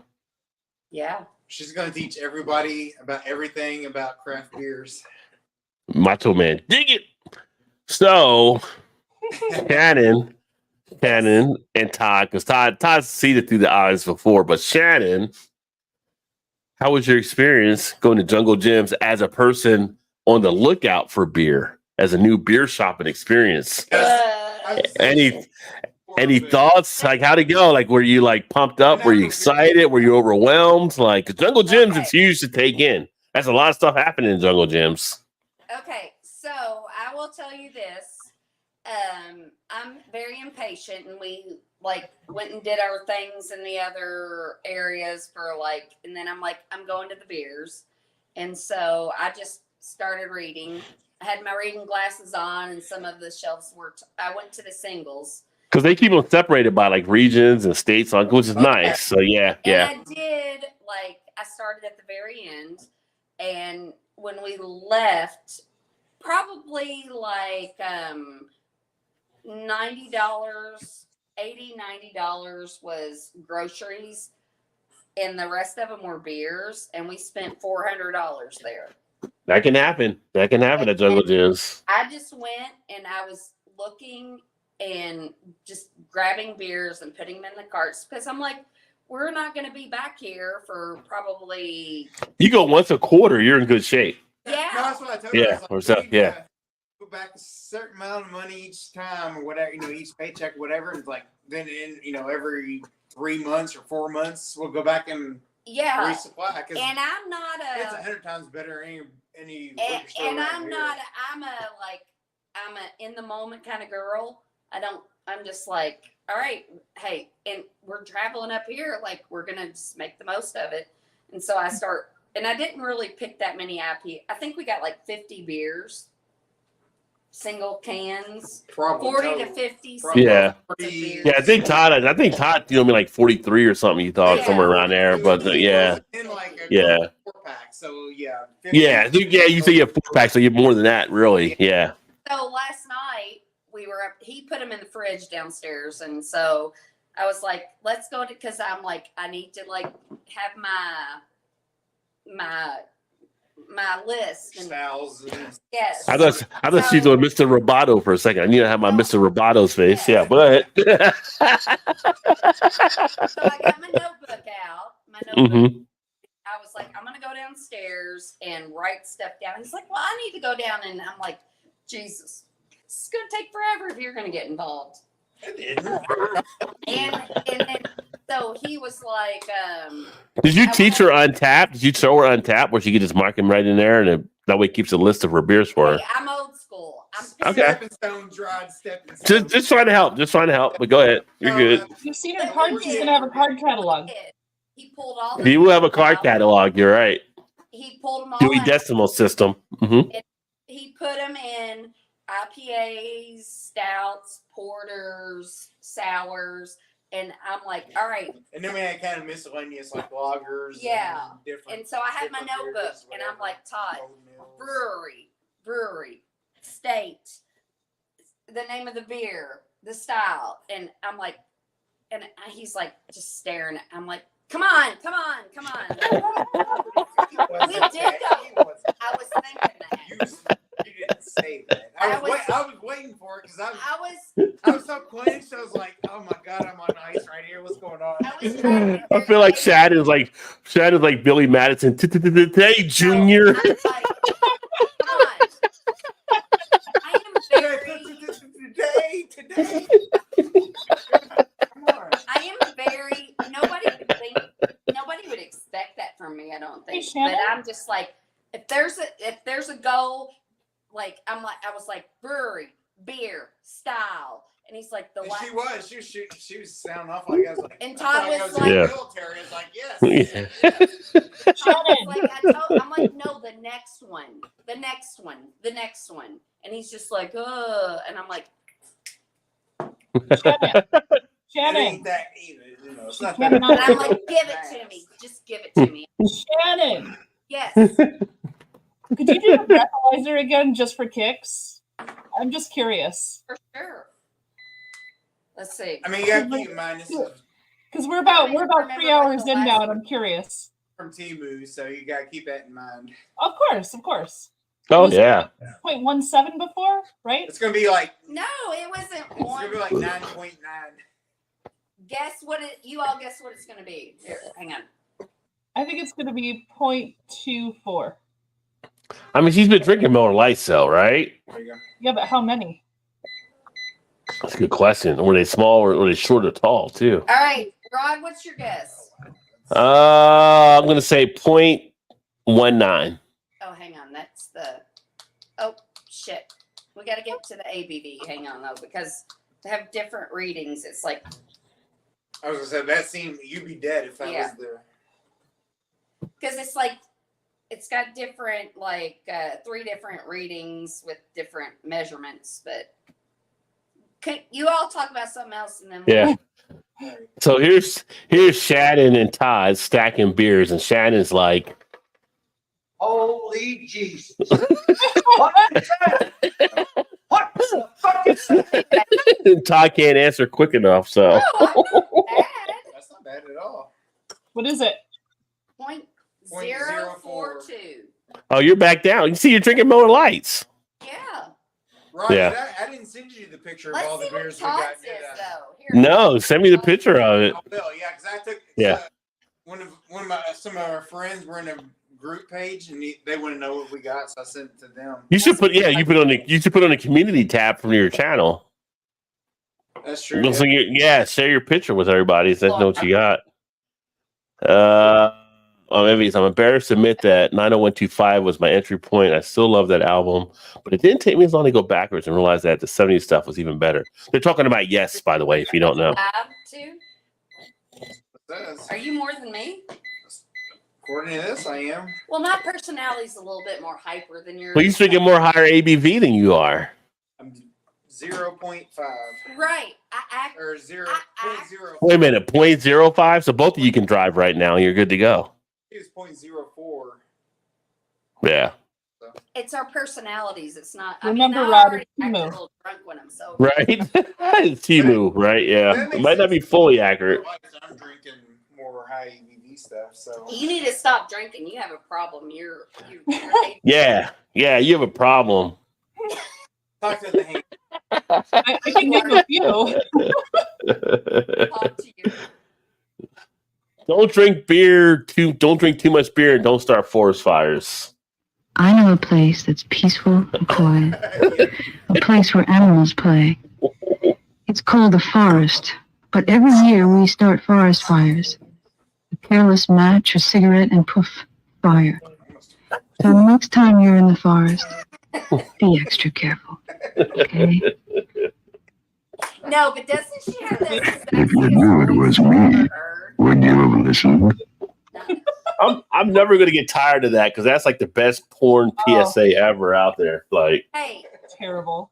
hey, Rod, that bitch has the sexiest voice I've ever heard. I mean, this is Gen X growing up in the 70s. These are the commercials we were fed as kids. Like, yeah. He has a sexy voice. I mean, porn actresses need other jobs too. So So in the Porn commercial, actresses was don't she have actually to walking depend on in her the voice. woods? was she walking in the woods? Like the original commercial, was she? Like, I think that was a radio ad. I don't think it was a commercial. I think it was a radio ad. Yeah, yeah. I'm the only one that's- So let your imagination do the walking. These boots are made for walking. That's just what I'll do. Hey, as we hit the third hour of the show, if you're new here, just to let you know, No champagne or girly drinks. We drink beer and beer and beer, beer, beer. No champagne or girly drinks. We drink beer and beer and beer, beer, beer. I just wanted to clear that up, make sure you guys were aware. I'm a little offended. I've I'm never glad you cleared that up. I was on tour. Girly drinks. girly drinks. We drink beer. Girly drinks. I didn't write the song. I said the same thing to him when he first started playing it. I was like, "Really, girly drinks? Like you have two girls?" But now you kind of warmed up to it. Now you kind of warmed up to it. Now you like it. I haven't warmed up to it. That still annoys me. You dance to it. You dance to it. I hate champagne. I thought that was your anthem. But you dance to it. My anthem is "Turn Around." Well, yeah. My anthem. Now, Rod, you have to play that one because you didn't play that more well either. So. Oh my! You can't play. You can't just say to play. It's got to be in the right feel, in the right moment. You know, you got to find the right spot to put it in there. So. Ew, that sounded Okay, gross. Rod. Just talking about. Hey, you use your like Barry White voice to say that shit. Fuck that. My Barry White voice. Your Barry White voice. Oh, wait, that sounded wrong. Hello, ladies. Beer Ventures. Yes, that's my name, Rod J. Beer Ventures. Wait a minute. I first JT said I first heard John Anderson's voice on the radio around 1972 or 3. Close to the Edge was my entry to me. Yes, from 68 to 80. I don't know much about any of their albums after 84. So JT, just wanted to get that out there because they're having a good conversation about Yes. Yes. I guess I moved in on it a lot of way. What are you, P Diddy moving in on it? But I still go back to the 70s stuff. What? Why? He said he moved on in a lot of ways. Moved on in a lot of ways. I moved on in a lot of ways. Yeah. Not in on it. I was making a joke. I know, but Shannon, what are you? Wait a minute. Are you to the point now you can't take P. Diddy jokes anymore? You were laughing earlier. You were laughing earlier on the P. Diddy jokes. Should I go back to Bill Cosby and tell the jokes, or R. Kelly, or I go back to Bill Cosby. He was everybody's dad back in the 80s, you know. Ladies and gentlemen, this channel is about beer. Just so you know. Cheers, Blue. Great to see you, my friend. Hey, Blue, stay safe down there because I know you're about to get hit in Georgia with the storm. So Stay safe, darling. Yeah. Hey, Rod J. Beer Ventures. Mm-hmm. The only pervert. Yes.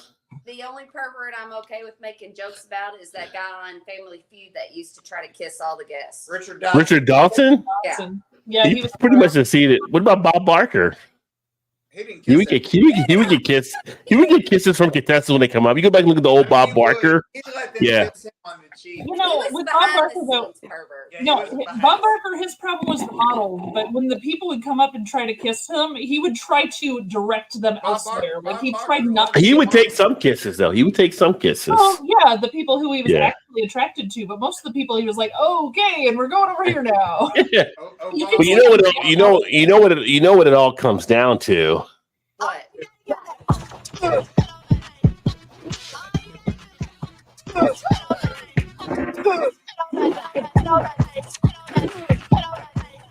Oh. I don't know why. I don't know why we did that, I but didn't even catch what that was until the very end. Like it wasn't playing very good. It was hard to understand or hear. maybe the 15 minutes are up for the Hawk Tour girl. Then maybe it's just over. Maybe we're done. Oh, no more Hawk Tour. No more spitting on that thing. She's done. She's out.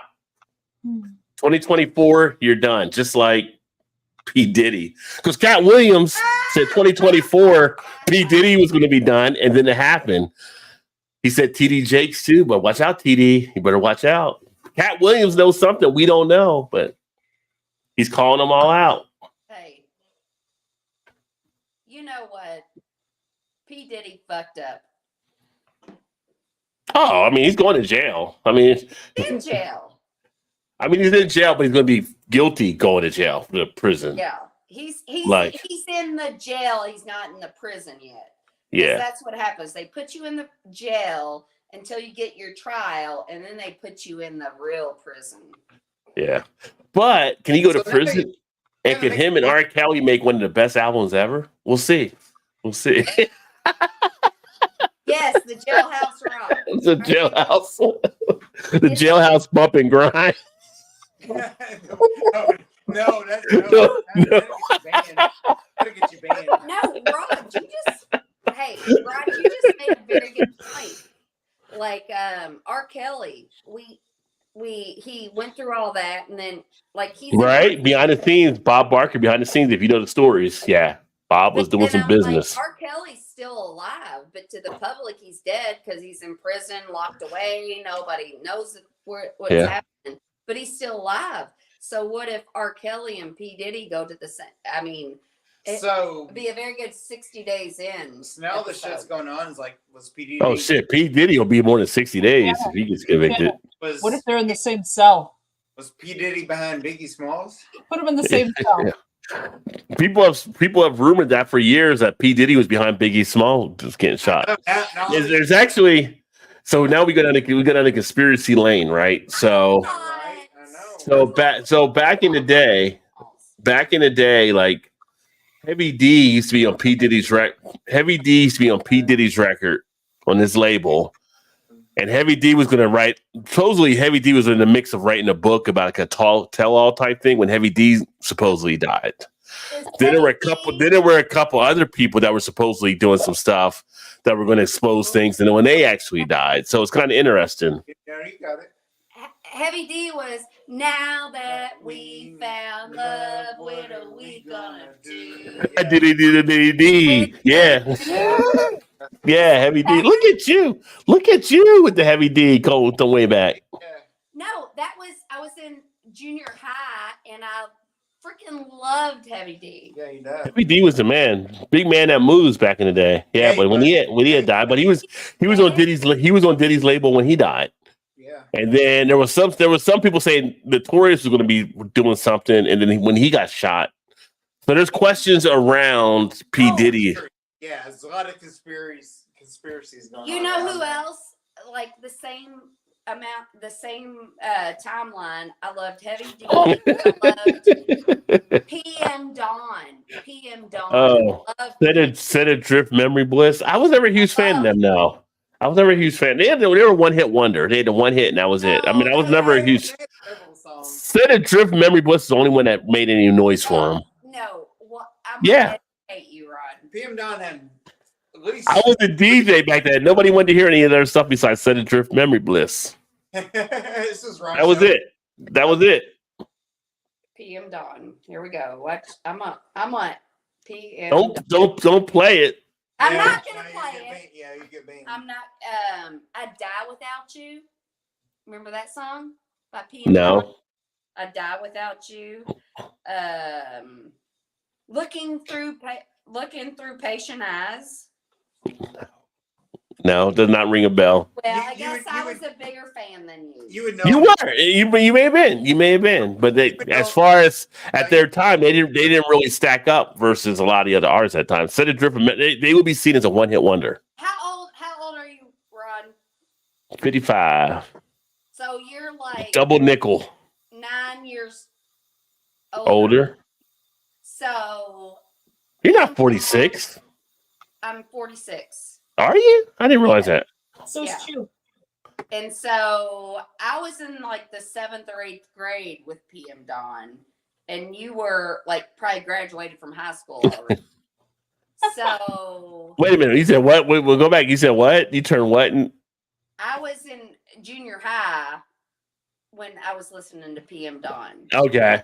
Yeah, that was out of high school. I was in college. Graduated from high school. Yeah. So we probably were listening to different music, and PM Dawn came out probably about the time when I was in it. Yeah. Going back to listen to PM Dawn.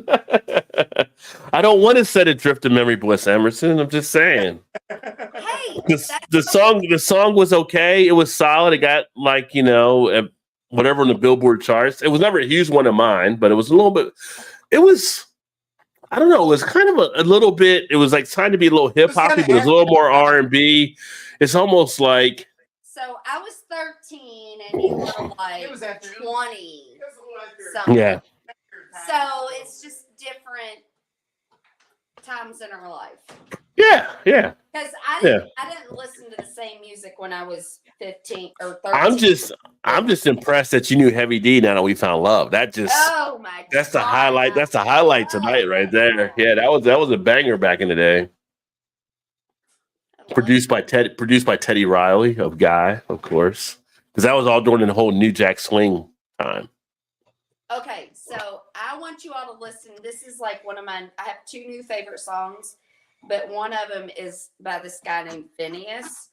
And he's actually Billie Eilish's brother, but I didn't know. Billie Eilish, she's about to come here. She'll be playing across the street from me in a couple weeks. Yeah, Billie Eilish, yeah.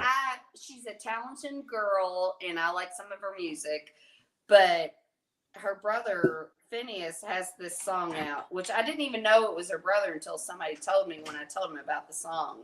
But it's called Billie Eilish. Yeah, Billie Eilish's brother Phineas, and the song is called, oh God, I've got so many songs here.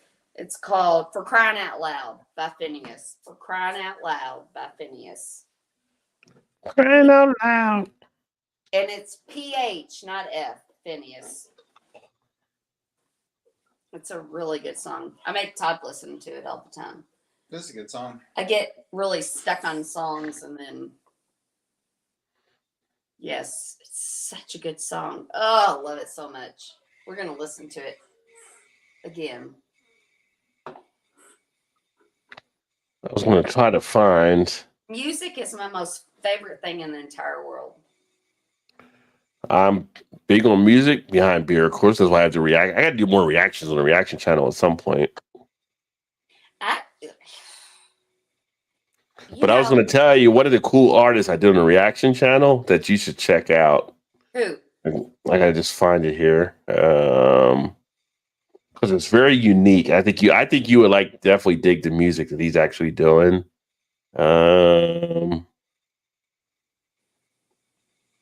It's on YouTube or TikTok. It's like Kai Tempest, Kae, and then on YouTube. Well, he did it on my reaction channel. But the name of the artist is Kae, and the last name is Tempest, Tempest. Kae Tempest. Kae Tempest. Yeah. All right. But it's a very unique sound, and just and I think I'm trying to make sure I say it right, because I think he transitioned from a she to he or he to a she. I can't remember offhand, but he's awesome talent. Yes, that's the thing. We just all can be who we are, and when we are who we are, we can like give good vibes to everybody. Yeah. If you're not who you are, then what you spread out into the world's not really that true, is it? It's false. It is false. Oh my God, I love that you said that. Oh. Okay. Yeah, I need to do more reactions. I haven't done any in a long time. Oh, I found Kae Tempest, the artist. Well, if you search Rod J Reacts, you'll see the reaction I did to the video. Okay, so this reminds me of an artist that I found, and he's like, Trez in the house. Cheers, homie. Great to see you, my friend. I'm gonna go get another beer. But wait, where's she going? I thought you was saying something. Finish your statement. Remember that one artist I was telling you, and he was a little boy, but he had that big old deep voice, and he sounded like Bonnie Bear. But yeah, I mean, I'll be right back. You can continue. You don't have to be with me the whole time I finish. Well, thanks, Shannon. Thanks for letting me know. So, guys, yesterday, she worked a normal day at the tap room, 4 to 9 or whatever. Well, 3 to 9. But afterwards, he got roped into canning. Yeah. And I stayed up to give him a ride home. and he ended up canning until 5 a.m. Oh gosh. And I'm about to pass out. Like I'm sure. tired. So if you guys don't mind, I think I'm gonna crash. And I hope you guys have fun because I can't do another beer for sure. So No, we'll probably end here in a little bit, anyways. Right. But you guys Yeah. have fun. I love you bunches, and see you next week. Yes. All right. Yes. All right. So, all right. Cheers, Mal. So we'll probably end here next 5 minutes or so. But No, listen, Rod, the universe, something is going on with the universe. Like for the last 2, maybe month, like I've just felt everything's been off kilter. Like and it's not just about the beers, it's just about everyday life. Every beer I open fizzes, something, the dreams I'm having, like something is not right with the universe right now. Something's off. And I know I sound crazy, and that's fine. And I could be wrong, but it's just a feeling I have in my soul. You sound cheers, cheers, JT. That's awesome for her as well. So cheers. Yes. Yeah. Let's take a pull up. I could probably pull it up here real quick to show you. Let me see. Where is it at?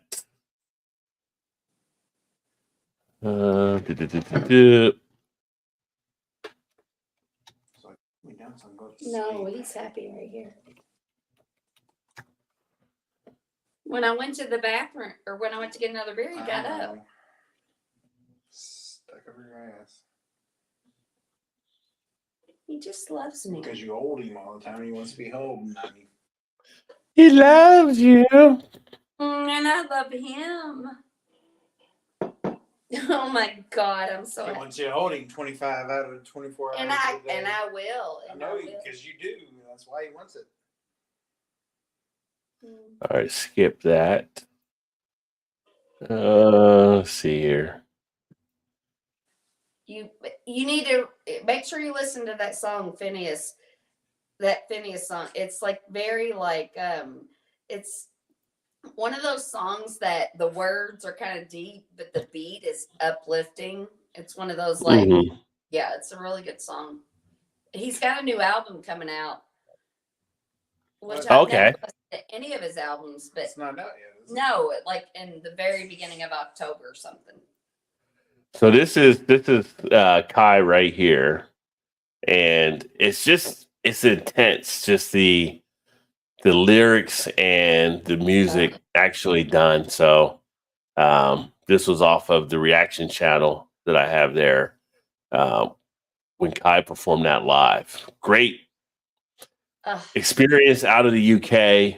I do a lot of the UK artists on that reaction channel, but just great energy and everything. But it's just the intensity of it, the writing of the lyrics of it. It takes me back to like when I was a DJ in the 90s and like hearing stuff like early like Nirvana and things like that, where it's just the authenticity and just the roughness of it comes through so nice there. It's powerful. Good stuff. It looks like it's impacted you in that.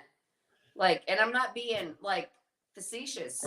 Like, yeah, that looks. Yeah, I need to do more of. I was trying to find time for stuff. I need to do more reaction stuff, but yeah, and just like a lot of comments down here, we're definitely loving the reaction and just the love that Kai gets. But Kai was actually transitioned as well, so but great artist. So yeah, love music. I don't think I would want to be awesome. Art. That's nice, JT. Oh, sweet. Yeah. Good for her. That's the thing. Absolutely. It's just like the thing.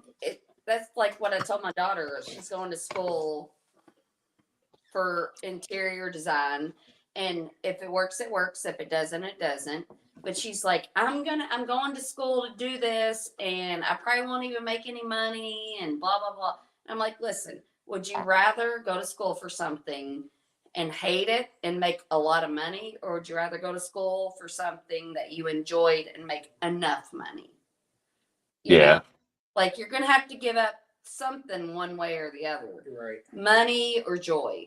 Would you rather give up money or would you rather give up joy? Most time you can't have it both ways. Yeah. And Yeah. so I'm just There's like, definitely a point where it comes down to personal satisfaction, right? So Yeah. you got to be happy what you do. yeah, some people would rather give up joy for money, and some people would rather give up money for joy. I'd rather Yeah. give up money for joy. You know. JT says I went to school for what I loved, and now I make zero money. Yeah. Yeah. There you go. Yeah. Yeah. I mean, There's a reason they would say like starving artist stuff, but it was a passion and stuff. So it's, and I do love that, like, because I might be like, I was never the mom that wanted my daughter to be like a cheer. I was never that one that was like, I want to live through my daughter. I want her to be popular and be a cheerleader and all like that. one of those, what's that show, like the Dance Moms, where they have their Yeah, kids I in would- pageants. Yeah. Yeah. Yeah. And I didn't think I was any type of mom that would try to live through her daughter. But when she went to school and she was like going for something artistic, and I Yeah. never realized, but I was just like, art makes me so happy. And I'm like, she's going for something, and I hope that it can make her as happy. I never went to school Yeah. for art, but I'm like, I hope that she goes and she can be an artist. Even interior designs art, Yeah. Beer is art. Yeah. I mean, it's Yeah. a form. It's That all a is, form of art. that's really. the thing. Beer, which I've realized since we started doing our channel, brewing a beer is art. Like, I like that. Yeah. and the label is art. The process of making a beer is art. You put all these flavors together and you hope somebody, beer Yeah. is art. It's art. Definitely is. And I It's, love it. yeah. You just the way they make beer, just like chefs make cuisine. It's That's what I was going to say. It's the same as like, chefs or whatever. Yeah, it They make totally food, is. and beer is the same kind of like. But I think beer is see. even more complicated than food because you have to wait so long for it to like cook and then put yeah. it in, and then you have to. ferment and just Yes. see like, okay, now, It's way more risky than being Yeah. yeah, because not- you have it's not- to wait so long. it's not the instant gratitude. Like Yeah. cooking. Yeah. You have to wait If it's so. bad, right away. But brewing beers like could be 6 weeks later, and you're like, oh, this sucks. And you now all of a put- sudden, I gotta start all over You again. put all that Yeah. Yeah, into brewing Yeah. that beer and all the process and and then you're That's like a good point, JT. Mm-hmm. so excited about it, and then what if it's Yeah. that's true, JT. Yeah. yeah. I think we'll go ahead and get signed off here. We'll hang out for a bit after if you want to hang out for a little bit. But thanks for everybody tuning in. It was fun. It was good stuff tonight. Yeah, always a great time. And if you haven't, make sure you sign up for What's Your Beer with Todd and Shannon. And Yes. videos Tuesdays and Thursdays right now. So great stuff. Great watching the two of them together and going through their beginning stages of everything. And One day it'll it's, be it's the conversational piece which makes it really fun and entertaining, just watching you guys kind of dialogue in between and stuff too. And of course the rock paper scissors is always a great showdown when they start off. So yeah. But we're gonna sign off here because one, I gotta go pee. Two, it's I gotta get them for the podcast, and I can't have it too long because the podcast went too long. So yeah. But next Thursday, every Thursday night we do this. We get together, have some beers, have some fun, talk about different topics as you saw tonight. And sometimes they're beer, sometimes they're not. Sometimes it's a mix of both. We drink the beer and we get into other things. So it's always a great time. Hopefully, as always, we put a smile on your face as you head into the Friday, head into the weekend. And we look forward to catching up with you guys next week. Anything you guys want to add there? And a precursor, you can watch our show before our show on Thursday nights. Todd Okay. being greedy. No, that's what you got to do. You got to tell them what time are you doing the uploads? What time are the Watch us for uploads? 8 minutes and then watch us for 3 hours or 4 hours or 5 hours, whatever it is. Yeah. I mean, what's your beer? It says right there on the screen. It's a subsidiary of Rajay Beer Ventures. So, you know, you got to work it in. But what time do you guys do the uploads on Tuesday and Thursday? Don't. Like tonight. Well, tonight was is botched, but usually it's before. Hey, it's hard for me to commit to anything, and I committed to Tuesdays and Thursdays. So I cannot commit to a time. Usually by 5, we'll say. Yeah. Usually. But no, before 8 o'clock. It's gonna be because we're gonna make some more videos beforehand. So. Yeah. Just make sure you check out the channel, hit the alarm bell, and that way you're notified when they actually release the videos. And if you missed anything earlier, make sure you watch the replay. Or if you're doing stuff tomorrow, you want to listen, just pull it up, listen as a podcast. So, Like, comment, subscribe. Yes. See. Yeah. You know. There you go. All that good stuff. That being said, you guys have a great weekend, and we look forward to catching up with you guys soon. Cheers, everybody. Cheers.